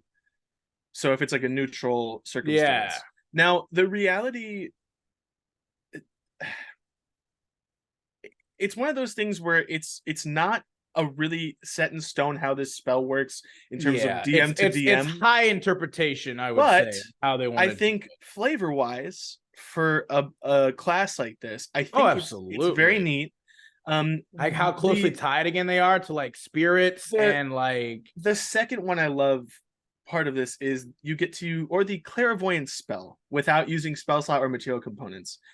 Clairvoyance is one of those spells where the location is within a mile. You create an invisible sensor within range in a location familiar to you, or in an obvious location that is unfamiliar to you. The sensor remains in place for the duration, which is 10 minutes, and it can't be attacked or otherwise interacted with. When you cast the spell, you choose seeing or hearing. You can use the chosen sense through the sensor as if you were in its space. As your action, you can switch between seeing and hearing. A creature that can see the sensor, such as a creature benefiting from seeing visibility or true sight, sees a luminous, intangible orb about the size of your fist. Now, when you do this, it doesn't look like that. It looks like one of your ancestral guardians. Now, I don't know if the wording here, if I'm getting this wrong, you can correct me on this, Adam, but it says it can't be attacked or otherwise interacted with. Can it be dispelled? Technically speaking, it probably could. Like it's not. It's how it's being interpreted. At least how I would interpret this. I think they're more talking about like moving it or physical. It. They're talking about it cannot be cover physically. It. You cannot physically interact with it. Which makes sense. Like that. It literally is like an intangible, like ethereal emanation. It's a literal, just spectral whatever. And you can't see it by normal means either. You have to have either like seen visibility or true sight or whatever. Or maybe being able to sense magic. But being able to dispel it would make sense because it is a spell. It is magic. You should be able to get rid of it, but you cannot interact with it in any physical way. It is. But I love stuff like this. It gives it's giving a class that doesn't normally have access to magic or reconnaissance abilities or a utility something extra, and it's so in theme. Like, to me, I love it for the sense of like, even when he's far away from, if he's a mile away from you, he's still protecting you while you sleep because he's watching you. Because one of his grandfather is sitting there in the corner of your room, like just keeping an eye out. He's just like it's hilarious to me. But you can't do it more than once unless you use a short or long rest, but I think that's fine. How often you're going to use this versus how much you're going to rest, I think is enough. You really won't use the augury very often. You'll definitely use clairvoyance. Clairvoyance is great. Augury would be fun if you are like, you want to be a fortune teller, or you want to like, stuff like that is kind of cool. It has its uses and moments, but it would be kind of also heavily on how much your GM sticks to what it says. Or how your GM would interpret it, really. Last but not least, vengeful ancestors at 14th level. Your ancestral spirits grow powerful enough to retaliate. When you use your spirit shield to reduce the damage of an attack, the attacker takes an amount of force damage equal to the damage that your spirit shield prevents. Now, this has now turned one of your best supporting abilities into an offensive ability. Yes. And this at is 14th level, it would be 4d6. That's 4d6 force damage. Now, there is a distinct possibility that you not only prevent an entire attack from doing any damage, you then push that back towards a person. I think for me, I'm a little bit, I need to ask you this because I don't know what your opinion on it is. Does the resistance or the shield come into play first? I would assume the shield comes in, then the resistance. Technically speaking, until the start of your next turn, that target is just managing tackle that isn't against you. When the target hits a creature with an attack, it has resistance to the damage dealt. It's the other way around. Yeah, the resistance would happen first, and then the damage. Yeah, because it's a reaction that the barbarian can take when a creature within 30 feet of you takes damage. So as soon as he takes the damage, it would be halved with resistance, and then they could choose to then lower it further with their spirit shield. Yeah, which is great. It doesn't sound like it'd be fantastic, right? Because maybe you do less damage with the vengeful ancestors, but the reality is, by the time you're 14th level, some of these attacks are going to be 30 points. It's going to be a lot. Points of damage. And so now you're having that to 20, and so now you can roll high enough with 4d6 to actually completely negate the damage. I love it. Thematically, it's one of those classes like we just talked about with Evocation Wizard, where all of it builds upon itself. This is an example of a class that it takes every single ability, except maybe that one in the middle, but even in my opinion, it works well with the class. It's flavor-wise more so. All of the combat abilities in this class build off one another immaculately. Yeah, we see it with both. This one is another beautiful one that the synergy is so present and there. And while it, again, arguably isn't super powerful, it's not the most powerful of all of them by any means. Like, again, the Vengeful Ancestors ability, for instance, like the most you're ever gonna potentially do is it's gonna be 24 force damage. Like that would be the most that you could ever do with it. But hey, that's a free resource. It's every reaction. It's just your reaction, and at that level, barbarians aren't really going to have a lot of other reactions anyway, aside from opportunity attack. Yeah, and at that point though, you might want to just save your opportunity attack, like, because it's like, again, if they move. One thing, obviously, though, to be aware of in case it maybe been slipped through. Your Ancestral Protector ability only works on the first enemy that you hit after you go into rage. So you want to be strategic about who you place it on.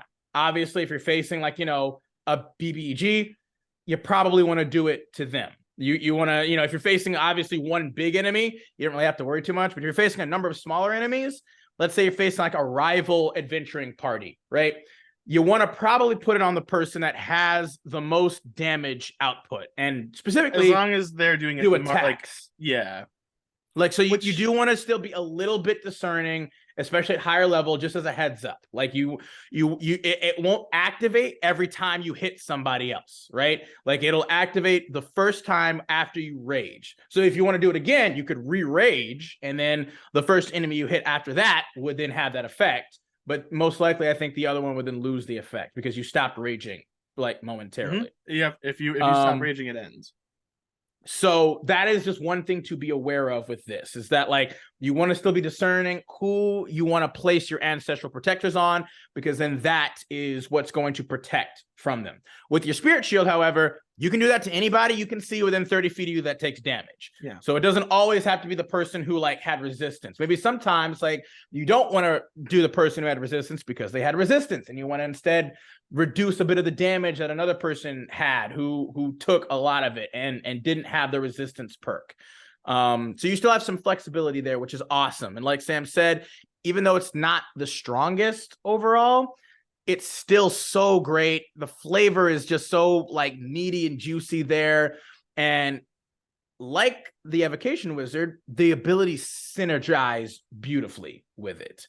And that's why we love it, and that's, again, in essence, why we feel like the Ancestral Guardian doesn't get enough love, because it just doesn't have as like flashy or overpowering kind of abilities like, the totem does, or the zealot does, or like, even the berserker or the storm herald. They're not as flashy. The Ancestral Guardian isn't nearly as flashy as a lot of the rest of them are. But it is But still, that's kind of the point. It's kind of the point. It is support. It's supposed to be like a supporting role of like, hey, I got you. You don't have to worry about taking nearly as much damage. I will help you. I will reduce that. I will protect you. That is the point of having guardians. You're an Ancestral Guardian, and it's a beautiful thing. Yeah. And it's one of those classes, I think, that subverts the expectation of what a barbarian is as well. Yes. Yeah. Not just like you said, not just a raving, savage berserker that just rips through things without a care of anything or anyone else. Like this. And that doesn't mean you can't play it that way. What I mean, though, is I think this is an opportunity to get a little bit deeper into your role play, into like how you're playing your character, because someone whose entire specialty in like your life has ostensibly been formed around this tribal culture, or like, it doesn't have to be a tribe necessarily, but this warrior culture of like, I harness the power of my ancestors to protect those around me. Yes, you can be angry. Yes, you can be violent. But at the end of the day, your specialty, the powers that were bestowed upon you by your ancestors, were that to help other people. And I think it's kind of a good dichotomy away from a lot of the other barbarians. Yeah. A lot of them are just about hitting things hard, or focusing on one, like, that's my guy, I'm going to murder that guy. And this is definitely more of that's my guy, because that's the guy that's going to hurt my friends. Yeah. I'm protecting my friends from that guy. This is the big brother class. That you're just like, you are like, yo, you can't give my brothers wedgies, man. That's not how that works, bro. You want to square up. It's like a lot of ways we could maybe think of this as like, this is the quintessential Chad class in D&D. But like 5e. the good Chad. That's what I mean. Yeah. Chad is usually used as a positive thing overall. It's like you are, when you're a Chad, it's like, yo, you got that real protective, badass energy that ain't toxic. Like you are there to support and handle that stuff like you need to, and you're gonna do it hopefully, with everybody else in mind, and that the Ancestral Guardian fills that role to a T. Gotta love it. That's great. I will say at this point, I think we might. I have one last kind of thing I want to talk about. I think it would be nice to maybe leave off with a subclass that maybe, and just one. We'll just do the one that I personally feel like isn't the best. But also, interestingly enough, does have a connection to Baldur's Gate 3. And in terms of how a number of its abilities are kind of used there, I feel like make it a far more appealing class than it would in TTRPG D&D. And that subclass is going to be the Thief Rogue. Oh, I wasn't sure if you were gonna do Thief or Beastmaster. I mean, both of them. We talked a little bit about Beastmaster, I think, in the other class, in our original class videos. Not super in depth, so we could, if you want to talk a bit about that one too, you can. Oh no, it's okay. I'm okay with focusing on Thief. I think the Thief, we didn't go into any real depth with the Thief at any point, and so especially do again to the way it's depicted in Baldur's Gate 3 as opposed to how it would be probably depicted here in TTRPG D&D. And that is the Rogue Thief. You hone your skills in the larcenous arts. Burglars, bandits, cut purses, and other criminals typically follow this archetype, but so do rogues, who prefer to think of themselves as professional treasure seekers, explorers, delvers, and investigators. In addition to improving your agility and stealth, you learn skills useful for delving into ancient ruins, reading unfamiliar languages, and using magic items you normally couldn't employ. Now, that all sounds super cool, dope, very flavorful, you know, awesome. I'm going to tell you right here and now, Rogue Thief in TTRPG D&D is arguably one of the worst subclasses for Rogue. It's unfortunate because it's not all bad, but it's not what you think it's gonna be. It's not. A lot of it all sounds much more appealing than it actually is. And I believe Baldur's Gate 3, they utilized it in that particular way where it can do a lot more of the appealing things that you think it should be able to do in the game. And so again, there's going to be some discrepancies, and I want to just talk a little bit about them. Your first ability that you gain at level 3 is known as Fast Hands. And this, again, is an ability that can be a little bit misleading. Starting at 3rd level, you can use the bonus action granted by your cunning action to make a dexterity sleight of hand check. Use your thieves' tools to disarm a trap or open a lock or take the use an object action. Now, in Baldur's Gate 3, your ability Fast Hands literally just allows you to take a second bonus action, which can be used for a variety of things. Anything that a normal bonus action could, which is vastly superior in a multitude of ways than this. Because again, it specifically stipulates for the TTRPG version that you can use a bonus action granted by your cunning action, meaning that your cunning action that you get as a rogue is you have the ability to bonus action dash, hide, or I believe disengage. Yes. And then also aim now is another thing from Tasha's. This basically just gives you a separate bonus action. Yeah. This gives you it's part of your cunning action though, I believe. Technically speaking. But this also just gives you even more things you can do as part of that. It's not. It's not. It's just a bonus. It's just a separate bonus action. Interesting. It's just a separate bonus action. I thought they added it as a cunning action, but cool. That being the case, again, you can make a dexterity sleight of hand check, which is like you're never really gonna probably have to do that as a bonus action most of the time. No, like this is like hey, do you want to play away? Do you want to play Lupin? Yeah, like that's basically what this class is. Or like, is. Hey, do you want to play like Sly Cooper? Do you want to play like It's like if you're running away in combat, yeah, this could be helpful because you could bonus action and like lockpick, or disarm a trap, or like use an item, I guess. But I would argue you could also lock doors. I mean, honestly, GMs probably just allow you to do that anyway as like unless of course maybe if you have a key. If it's like a key lock, then yeah, maybe you could do it that way, which would make sense. Or if you have to reverse, you could, because you can in the real world. Yeah, you can lock a lock, reset a lock. Yeah, with so the idea being with lock like picks, yeah. This is not a combat focused ability. But that's the thing though. It is though. It's meant to be because otherwise you have no reason to use it as a bonus action a lot of the time. So it is actually meant to be more of a combat or an encounter based ability where it's like you have very little time. You are moving quickly. You need to be able to do this thing. And using it as a bonus action, now you can use an action to like either attack, fire maybe an arrow, or dash, do something else. Like, so this gives you more options. But the problem being is a lot of the time, it's not really going to be applicable. Like you're not really going to need to. Now, if you're playing in a heist campaign, maybe that could be way more applicable, but that would also be not super specific. And you also probably have a lot of other people who have abilities to help offset that. Even then, it might be more useful, but it's still circumstantial. It's way too heavily circumstantial for it to be really helpful at all.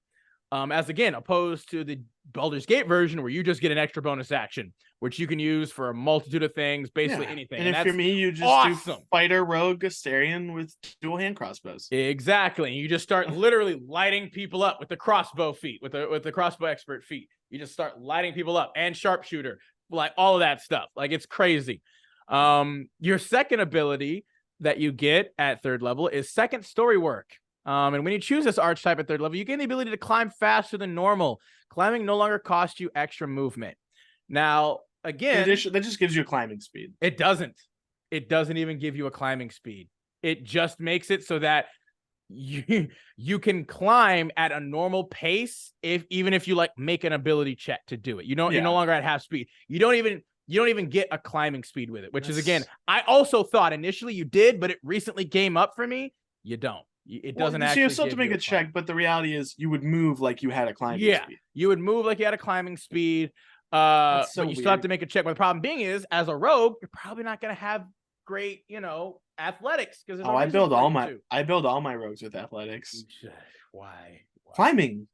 You just acrobatics. You don't have to. No, but not everybody does that rule, Adam. That you can use either. It depends. Point being is that's also why this is a bad ability because it doesn't even give you a climbing speed, which should offset that whole thing. It should just give you a climbing speed. It should just give you a climbing speed. There's no reason it shouldn't. Homebrew, it's a climbing speed. Yeah, that's what I'm saying. But most people wouldn't necessarily do that, Sam.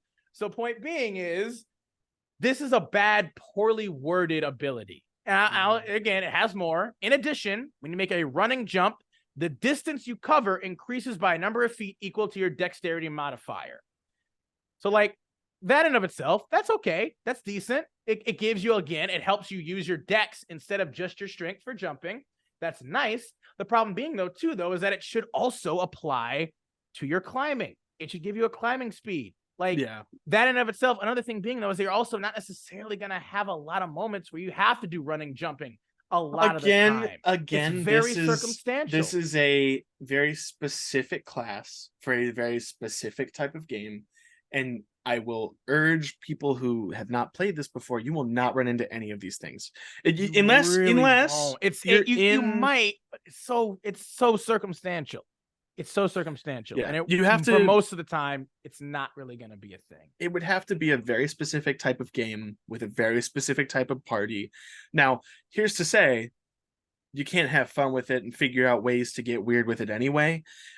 Things like using an object can be a lot of different things because there's lots of magic items, even magic items that are mundane, that being able to use it as a bonus action would be fun. It could be helpful. It could be fun. Would be helpful. Yeah. Would be legitimately problematic for those around you. Once again, it is just so circumstantial. That is literally the crux of this class. It's circumstantial. So much of it could be nice. Yeah, so much of it could be great. But it'll take either very specific situations, super situational, for it to be viable or fun, or you'd have to homebrew it to make it better. And that, in essence, is why this class, this subclass, is kind of at the bottom of the barrel, especially for Rogue, because this is one of the OG. This is one of the original first. That's why everyone just played Assassin. If not instead. that or an Arcane Trickster. A lot of people love Arcane Trickster. Yeah, those were the three back in there. Do you remember when there were only 3 options for Rogue? And now there's 8. I do. Same thing for Fighter, man. Back in the day, it was crazy. Again, back in the day, only Cleric and Wizard had 8 options you could choose from. Don't worry, Adam. Back in the day, Fighter had access to the best fighter class, Purple Dragon Knight. But it's unfortunate because even the last couple, in my opinion, the last couple abilities are viable for this. They're still just not. Let's get into it. Supreme Sneak. Supreme Sneak at level 9. Go ahead, bud. You have advantage on dexterity stealth checks if you move no more than half your speed on the same turn. Now, it sounds bad. It is. Bad. I would argue that setting up for sneak attacks in an encounter is your main thing that you do. Is your main thing. So maybe this works. I don't know. No, because the issue being, Sammy, is rogues are also about movement. You're going to use your cunning action to dash, to bonus action dash and hide most of the time. And again, that's what this is. That's what I'm saying. If you don't move, the problem being though, your movement is mostly going to be 30 feet, unless you have certain other things. Meaning, you have to stay within 15 feet of a target for this to be viable for combat. No, 15 feet of yourself. So you have to get into a place within. You need to stay within 15 feet of the target. And problem being, though, is how often is going to be 15 feet for you to move, for there to still be things you can hide behind, especially if that target is moving and attacking other things. Again, too situational, too circumstantial. In an urban environment, this could work.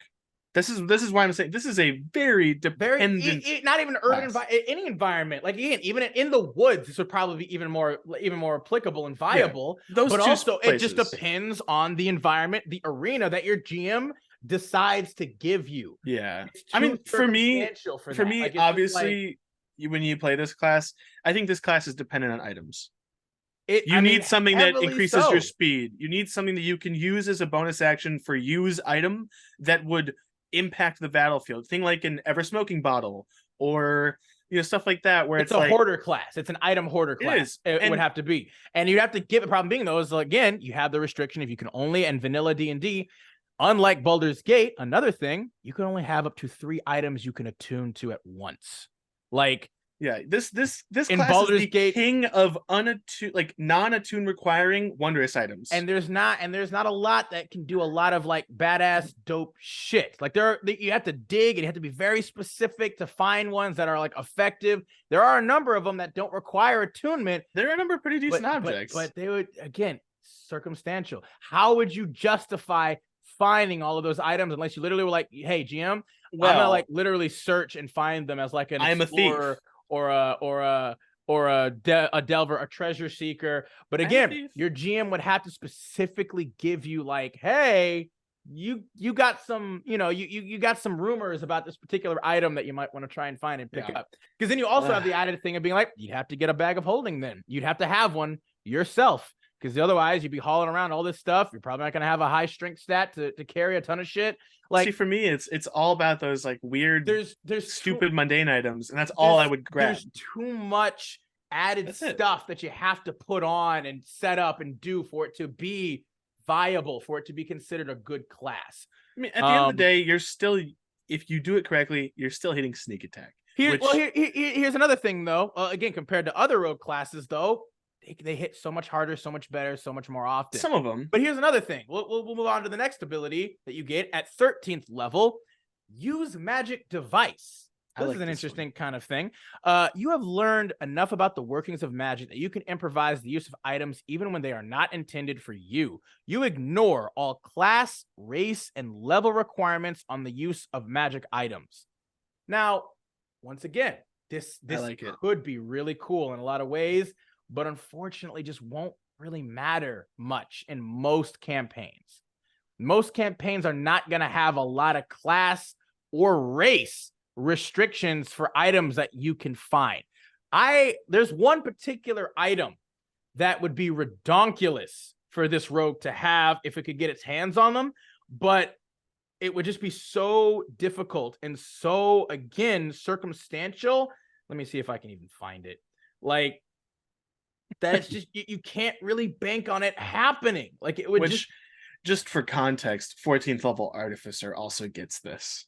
Yeah, and at that point they can attune up to 5 magic items. Up to 5 magic items. Like, but that's their whole specialty. Yeah, that is their, well, I mean, and that's not even like their subclass ability. That's a straight baseline class ability. That's not even their subclass. There's a subclass ability, which is like, again. I mean, I like the idea because I see what they're going for. To be like, they're going for you are a jack of all trades kind of thing. What this class gives me is when I open up my when I open up my thieves tools, instead of normal thieves tools, it's full of weird magical trinkets and things that I then use to do things that that would normally take normal tools. So I like it. Part of me is like, maybe change the second ability to just give you climbing speed. I could definitely make this work in a game. Yeah, we could, but it would require deliberate changes, tweaks, and augments to make it better and more viable. Yeah. If you just did it vanilla, rules as written, it would just kind of be nothing. It would be nothing. You wouldn't really get any chance to do almost any of this stuff, really. Like, you'd have to really try. It wouldn't matter. And that in essence is what makes it, in my opinion, bad, because it's a non-subclass. It almost does nothing. Again, this is the exact opposite. This is the exact other end of the spectrum from the two subclasses we just talked about in terms of their synergy. Like, not only do those other two subclasses synergize with their core class, but also with the rest of the subclass abilities that you get all the way up. This doesn't really. It's like the magic device, and then the fast hands use an object could be great, but there's hardly ever really going to be a thing that's like, hey, this is only a weapon or an item that this particular race or class can utilize. You can utilize it too, and you can do it as a bonus action. Bully for you. It's like, because there might be other stipulations specifically in that item that maybe might keep you from doing that potentially. It would have to be a discussion with the GM, and they'd have to make an on the fly decision about that. Yeah. It's just like, it just doesn't, there's nothing about it that really gives you, like, for instance, you don't even necessarily become a better thief. It's not even like you get like double expertise on like sleight of hand or like lock or advantage even on sleight of hand or lock picking checks. Why wouldn't you at least have that? Why doesn't it just give you a climbing speed to then be able to scale walls easier? That would be dope. So cool. You'd be like a ninja like that. Yeah. Why doesn't it give you like, why is it when you're supreme sneak, you can't move more than half your speed? You should be able to move. It's supreme sneak. You should be able to move your entire speed and still have advantage on stealth checks because you're that quiet. You're like a ninja. Use magic device. Hey, that's great. You ignore all class and level requirements on the use of magic items. That's awesome. Not really ever going to really matter because your GM usually is going to provide you with items that are applicable to you in that moment anyways. Why would they think to do otherwise unless you specifically tell them, hey, I have this ability. Like, do you have an item that specifically wouldn't fit me normally that you could give me that's cool and actually benefits me? Now the GM's going to have to, again, be like, let me find something, I guess, to make this ability viable and applicable in any way, shape, or form. Okay. But he could just give you something that still works for you anyway. Like, we haven't even gotten to their final capstone subclass ability. So let's go ahead and talk that now. It's called Thief's Reflexes. And you get this level, you get this ability at the 17th level. You are level 17, and you have become so adept at laying ambushes and quickly escaping danger, you can take 2 turns during the first round of any combat. You take your first turn at your normal initiative and your second turn at your initiative -10. You can't use this feature when you are surprised. Now, some might say, hey, this is pretty cool. I can sneak attack two times in a round. Now, I just want to go back just a couple subclasses up to Scout Rogue for their 17th level ability called Sudden Strike, which is every round of combat. If you take the attack action, you can make 1 additional attack as a bonus action. This attack can benefit from your sneak attack even if you have already used it this turn, but you can't use your sneak attack against the same target more than once in a turn. Now, here's the deal. This whole entire class is about going first and being faster. It doesn't do enough to offset at level 17. Level 17, like this is so many other things have absolute like nuclear detonation stuff that you can utilize. Like one class, you literally get to add like your sneak attack twice. Like you double the damage of your sneak attack or whatever. At this point, some of them I think you can add it 3 times as much or something, or you can attack twice or 3 times with your sneak attack, something like that. This one, you can take 2 actions during the first round of any combat. That's it. And then not just that, you can't even do it in quick succession. You literally do it once, and then it's at a -10 after that. So say you roll a 15, you get another turn at initiative count 5. You basically have 2 initiatives at 15 and then 5. And then it's just for that first round of combat, and then you're done. Then after that, you just have 15. Like, and you can't even use it when you're surprised. So if they surprise you, you can't do it then. You don't have any ability to do it. Like, again, it's a non-thing almost. Like, what are you really gonna do? You can't sneak attack twice just because you have 2 turns in 1 round. You can only sneak attack once per round. That's literally in the thing, unless an ability tells you otherwise. This does not. So you can't even do your thing that you're best at twice. What are you gonna do? You're gonna activate 2 magic items then, or 4 maybe. You're gonna or maybe sneak attack, bonus action, activate an item. Oh, it's my turn again. I'll activate an item with my action, and I'll bonus activate another item with my bonus action. What items are you gonna activate and then bonus activate? What are you gonna do? What are you gonna Like do? the reality, this class would be really good at breaking. Like at level 17, you could break 4 people out of jail. Yeah. That's it. That's That's it. all you. That's it. That's it. That's all you can So really do. again, this is one of those like, if you need a guy that's like your guy that opens things up, and like does it during combat because you weren't good enough at sneaking into a place to not get noticed. That's what this class is for. And like, I get it thematically. I want to love this class. I do. I want to. I'd rather play Scout. I'd rather play Phantom. Like anything. There's so many Phantom is great, bro. And like because you know, I'll be honest with you, Assassin bores me. I've looked at playing Assassin. I'm like, it's boring. I mean, it's also not, and we honestly, that'll probably be the next one we talk about on a different video. Because Assassin in Baldur's Gate, not as or Assassin in TTRPG not as good as the Assassin in Baldur's Gate. That's how it's been pretty across the board. Oh yeah, no, that's what I'm saying. That when we come back to another one, that'll be another one. Maybe that'll be next week's video. We'll talk about the Assassin Rogue, as opposed to Baldur's Gate and TTRPG D&D. Yeah. But it's unfortunate. That in essence, yeah, like it's this because I want to love Thief. I mean, everybody does. I grew up watching the Lupin movies. Yeah, dude, Lupin, the super old ones. No, not even just Lupin. There are so many Sly Cooper and not just Sly Cooper, but like even like anime. Like we're gonna talk about like Mouse was another like anime that was like all the Phantom Thieves, right? The Phantom Thief. Freaking Dean Angel was another one. Freaking Sailor Moon had a Phantom Thief dude in it. Like freaking like it is a staple of like fantasy where you're just like, you are this badass thief dude, you know, Robin Hood. What's the guy, like the gray something from Oblivion?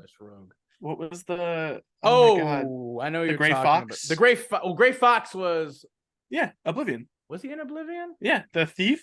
I thought you were talking about. I'm getting Metal Gear Solid vibes. That's what. Yeah, I'm going. Gray Fox. I'm just thinking of things I saw as a kid that I'm like, ooh, thief.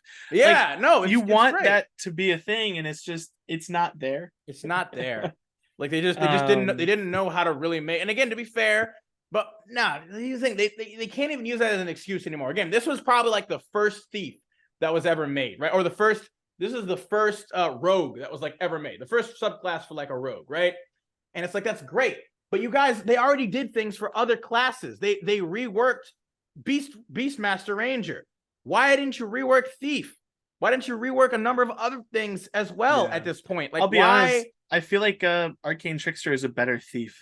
Yeah, they are with their magic, with their spells. Because magic is helpful. Yeah, they literally have knock. They literally have the ability. Their mage hand gives them their mage hand ledger domain gives them the ability to do all that stuff from a distance, to be away from traps, to like use objects. Like, you know, you can get sneak attack automatically at a certain level because you can have your mage hand do that thing to give you advantage. Like, you don't even get any ability to do it. Like, you get nothing here except for stealth, and only if you move half your speed. So you'll need something to increase your speed. Otherwise, you're working with only 15 feet of movement for the most part. Unless you use your cunning action to dash. Like, then you could have 30 feet, but it's still like, because then you have to use your action to then stealth. Like, either way, you'd have to use your action bonus action to then make this viable more than 30 feet, unless you have items to help. It's just not enough. There's too many augments that you would need. Yeah, I think you might as well just have something else at that point. I think what would be fun is if you had two players that wanted to play like siblings or people that were close, and you had one of them play artificer and one of them play thief. That would be perfect, because the whole point of the artificer is to give the items to the thief. To the thief.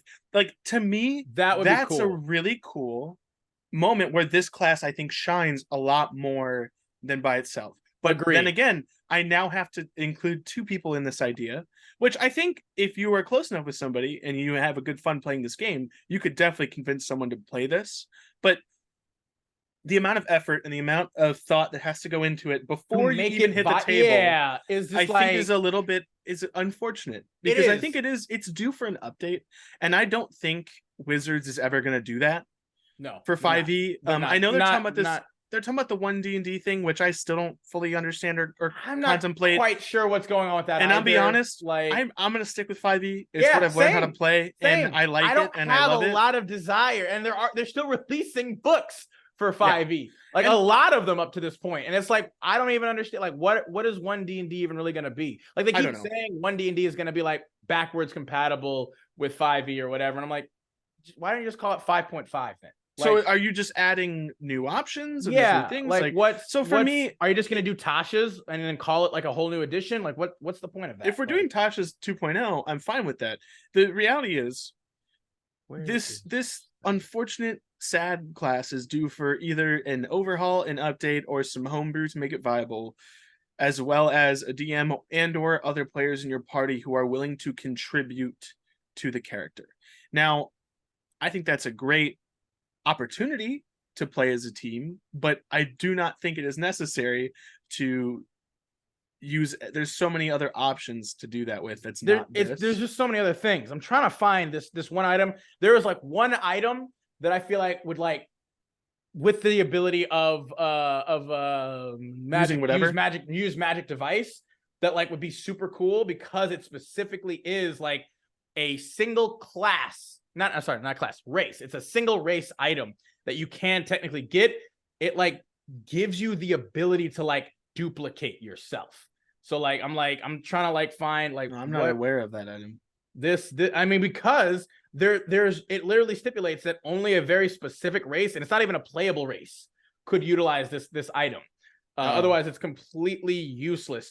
But again, with this, they could use it, and it could be like super cool. I mean, like giving a thief something like an immovable rod, an ever smoking bottle, an angling pole, like things like that, where it's, you know, now I'm this, you know, fantastical thief with all these weird funky tools, I think would be a fun time.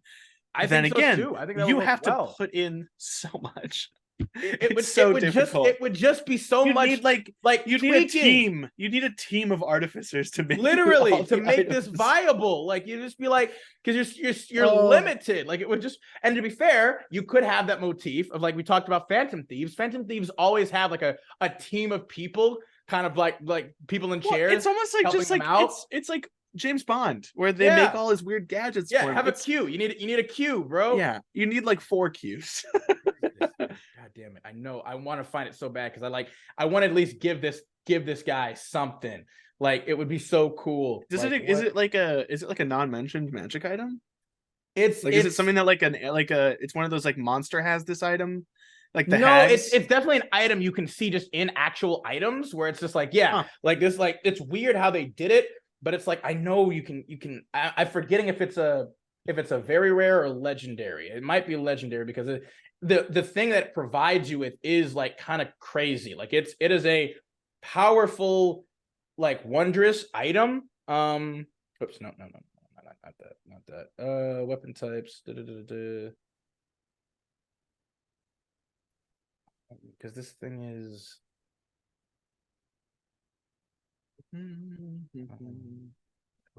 Fizzbands, Guildmasters, Icewind Dale. No.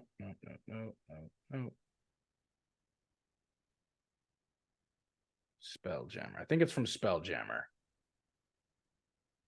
Yes, there it is. The Talarith. That's what it is. The Talarith. Now, this is a legendary, wondrous item, and it requires attunement by a Rhaegar who created it. You see how specific that is? Holy shit. It's a celestial. Yeah.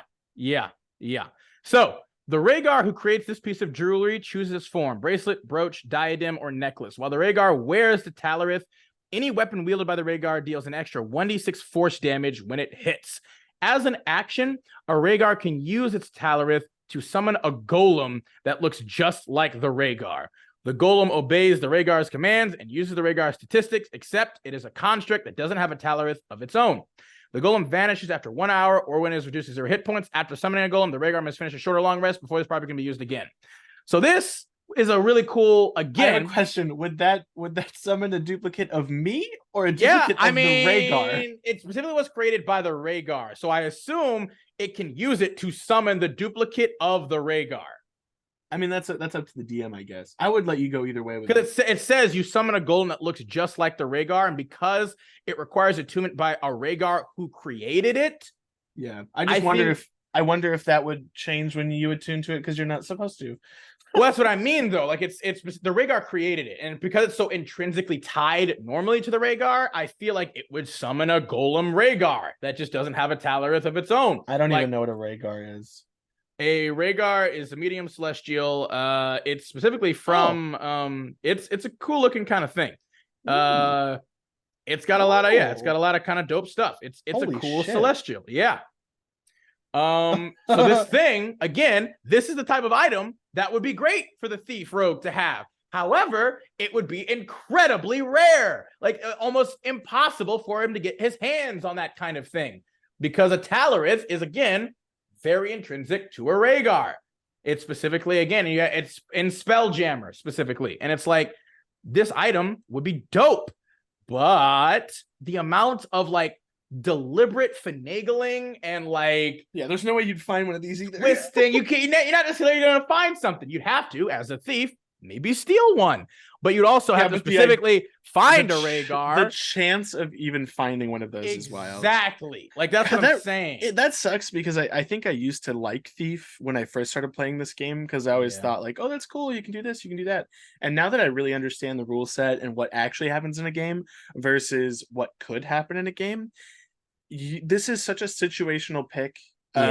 It's unfortunately exceedingly it reminds situational. Me of like when I played a College of Glamour Bard in Tomb of Annihilation, but because that class is good enough to hold its own, it was still viable. Yeah. Even though it makes no sense to play a class like that in a dungeon crawl jungle exploration full of witches. Not a lot. Not a whole lot of parlaying going on. Not a ton a lot of the time. No. The reality is like, this is a class that if you do not play it in a specific game that pertains to what this class does, it is useless. Yep. And it sucks because I want to like it. Again, me too. I want to like it. Me too. I like Thief. We'd love to like all the subclasses, as a matter of fact. Not all of them. I mean, we would, because some of them, like, again, we want to love them. We want them to be good. We want them to be fun, because that gives us more diversity, Sam. It gives us more options to play and have different experiences. So yes, we'd love to love them, but we can't, because a lot of them suck. Like this. Thief sucks in D&D, in table, in TTRPG D&D, okay? And Baldur's Gate, it's super cool. It's super fun, because you can do all, like, you can't do all of this. Like, you don't have magic device or thief's reflexes, but like, you know, supreme sneak, okay, you sneak, but then you stealth. You know what I mean? Like, it's like you automatically get advantage on that anyway. There's no real reason that you wouldn't just get advantage on that anyway. Like, you could just move, do it, and then you have advantage. You get your stealth up, and then you keep going. Like, and in Baldur's Gate, you only have to make a stealth check if a person is potentially going to see you at some point. You don't have to make a stealth check at any other point. Meaning, in that time that it takes for the person to look at you, who says that you didn't move half your speed at that point? You know? You just get advantage. You just get straight advantage on stealth in Baldur's Gate 3. So it's like, they did the things that people wanted this class to be, to make it viable and fun enough. And it does. Having 2 bonus actions is ridiculous. Yeah, getting resistance to falling damage. If you sneak, you become invisible. Like, those are cool. That's all badass stuff. Like, but that is not what you're gonna get in the TTRPG version for Thief. So don't do it. Don't take it. There's so many other. Play Arcane Trickster or Trickster, Assassin, Scout. Do Scout, Phantom. Soul Knife, all of these are better. Mastermind. Like, I still want to play one of those, the Mastermind or Inquisitive, but I can't for the life of me understand what the point of these classes are. Like, I love it. I mean, think of, like, I don't get it. Mastermind is like the battle master fighter, basically. Like, Mastermind is like you're able to direct and kind of help make your party's attacks. I just like, literally. But we can talk about those classes another time. At this point, I think we have officially kind of given you our rundown of the things we want to talk about this video. If you guys have stuck around with us this far, once again, as always, thank you so much. We appreciate you. We appreciate the support. We hope you all enjoyed. Please make sure to like, comment, share. Tell us some of your favorite subclasses and some of your not so favorite subclasses that you like, and for what reasons and what ways you think maybe they could be better in some ways. Again, we'd love to hear it. But other than that, thank you guys so much once again, and we'll see y'all again real soon. Appreciate y'all. Thanks, guys. Bye.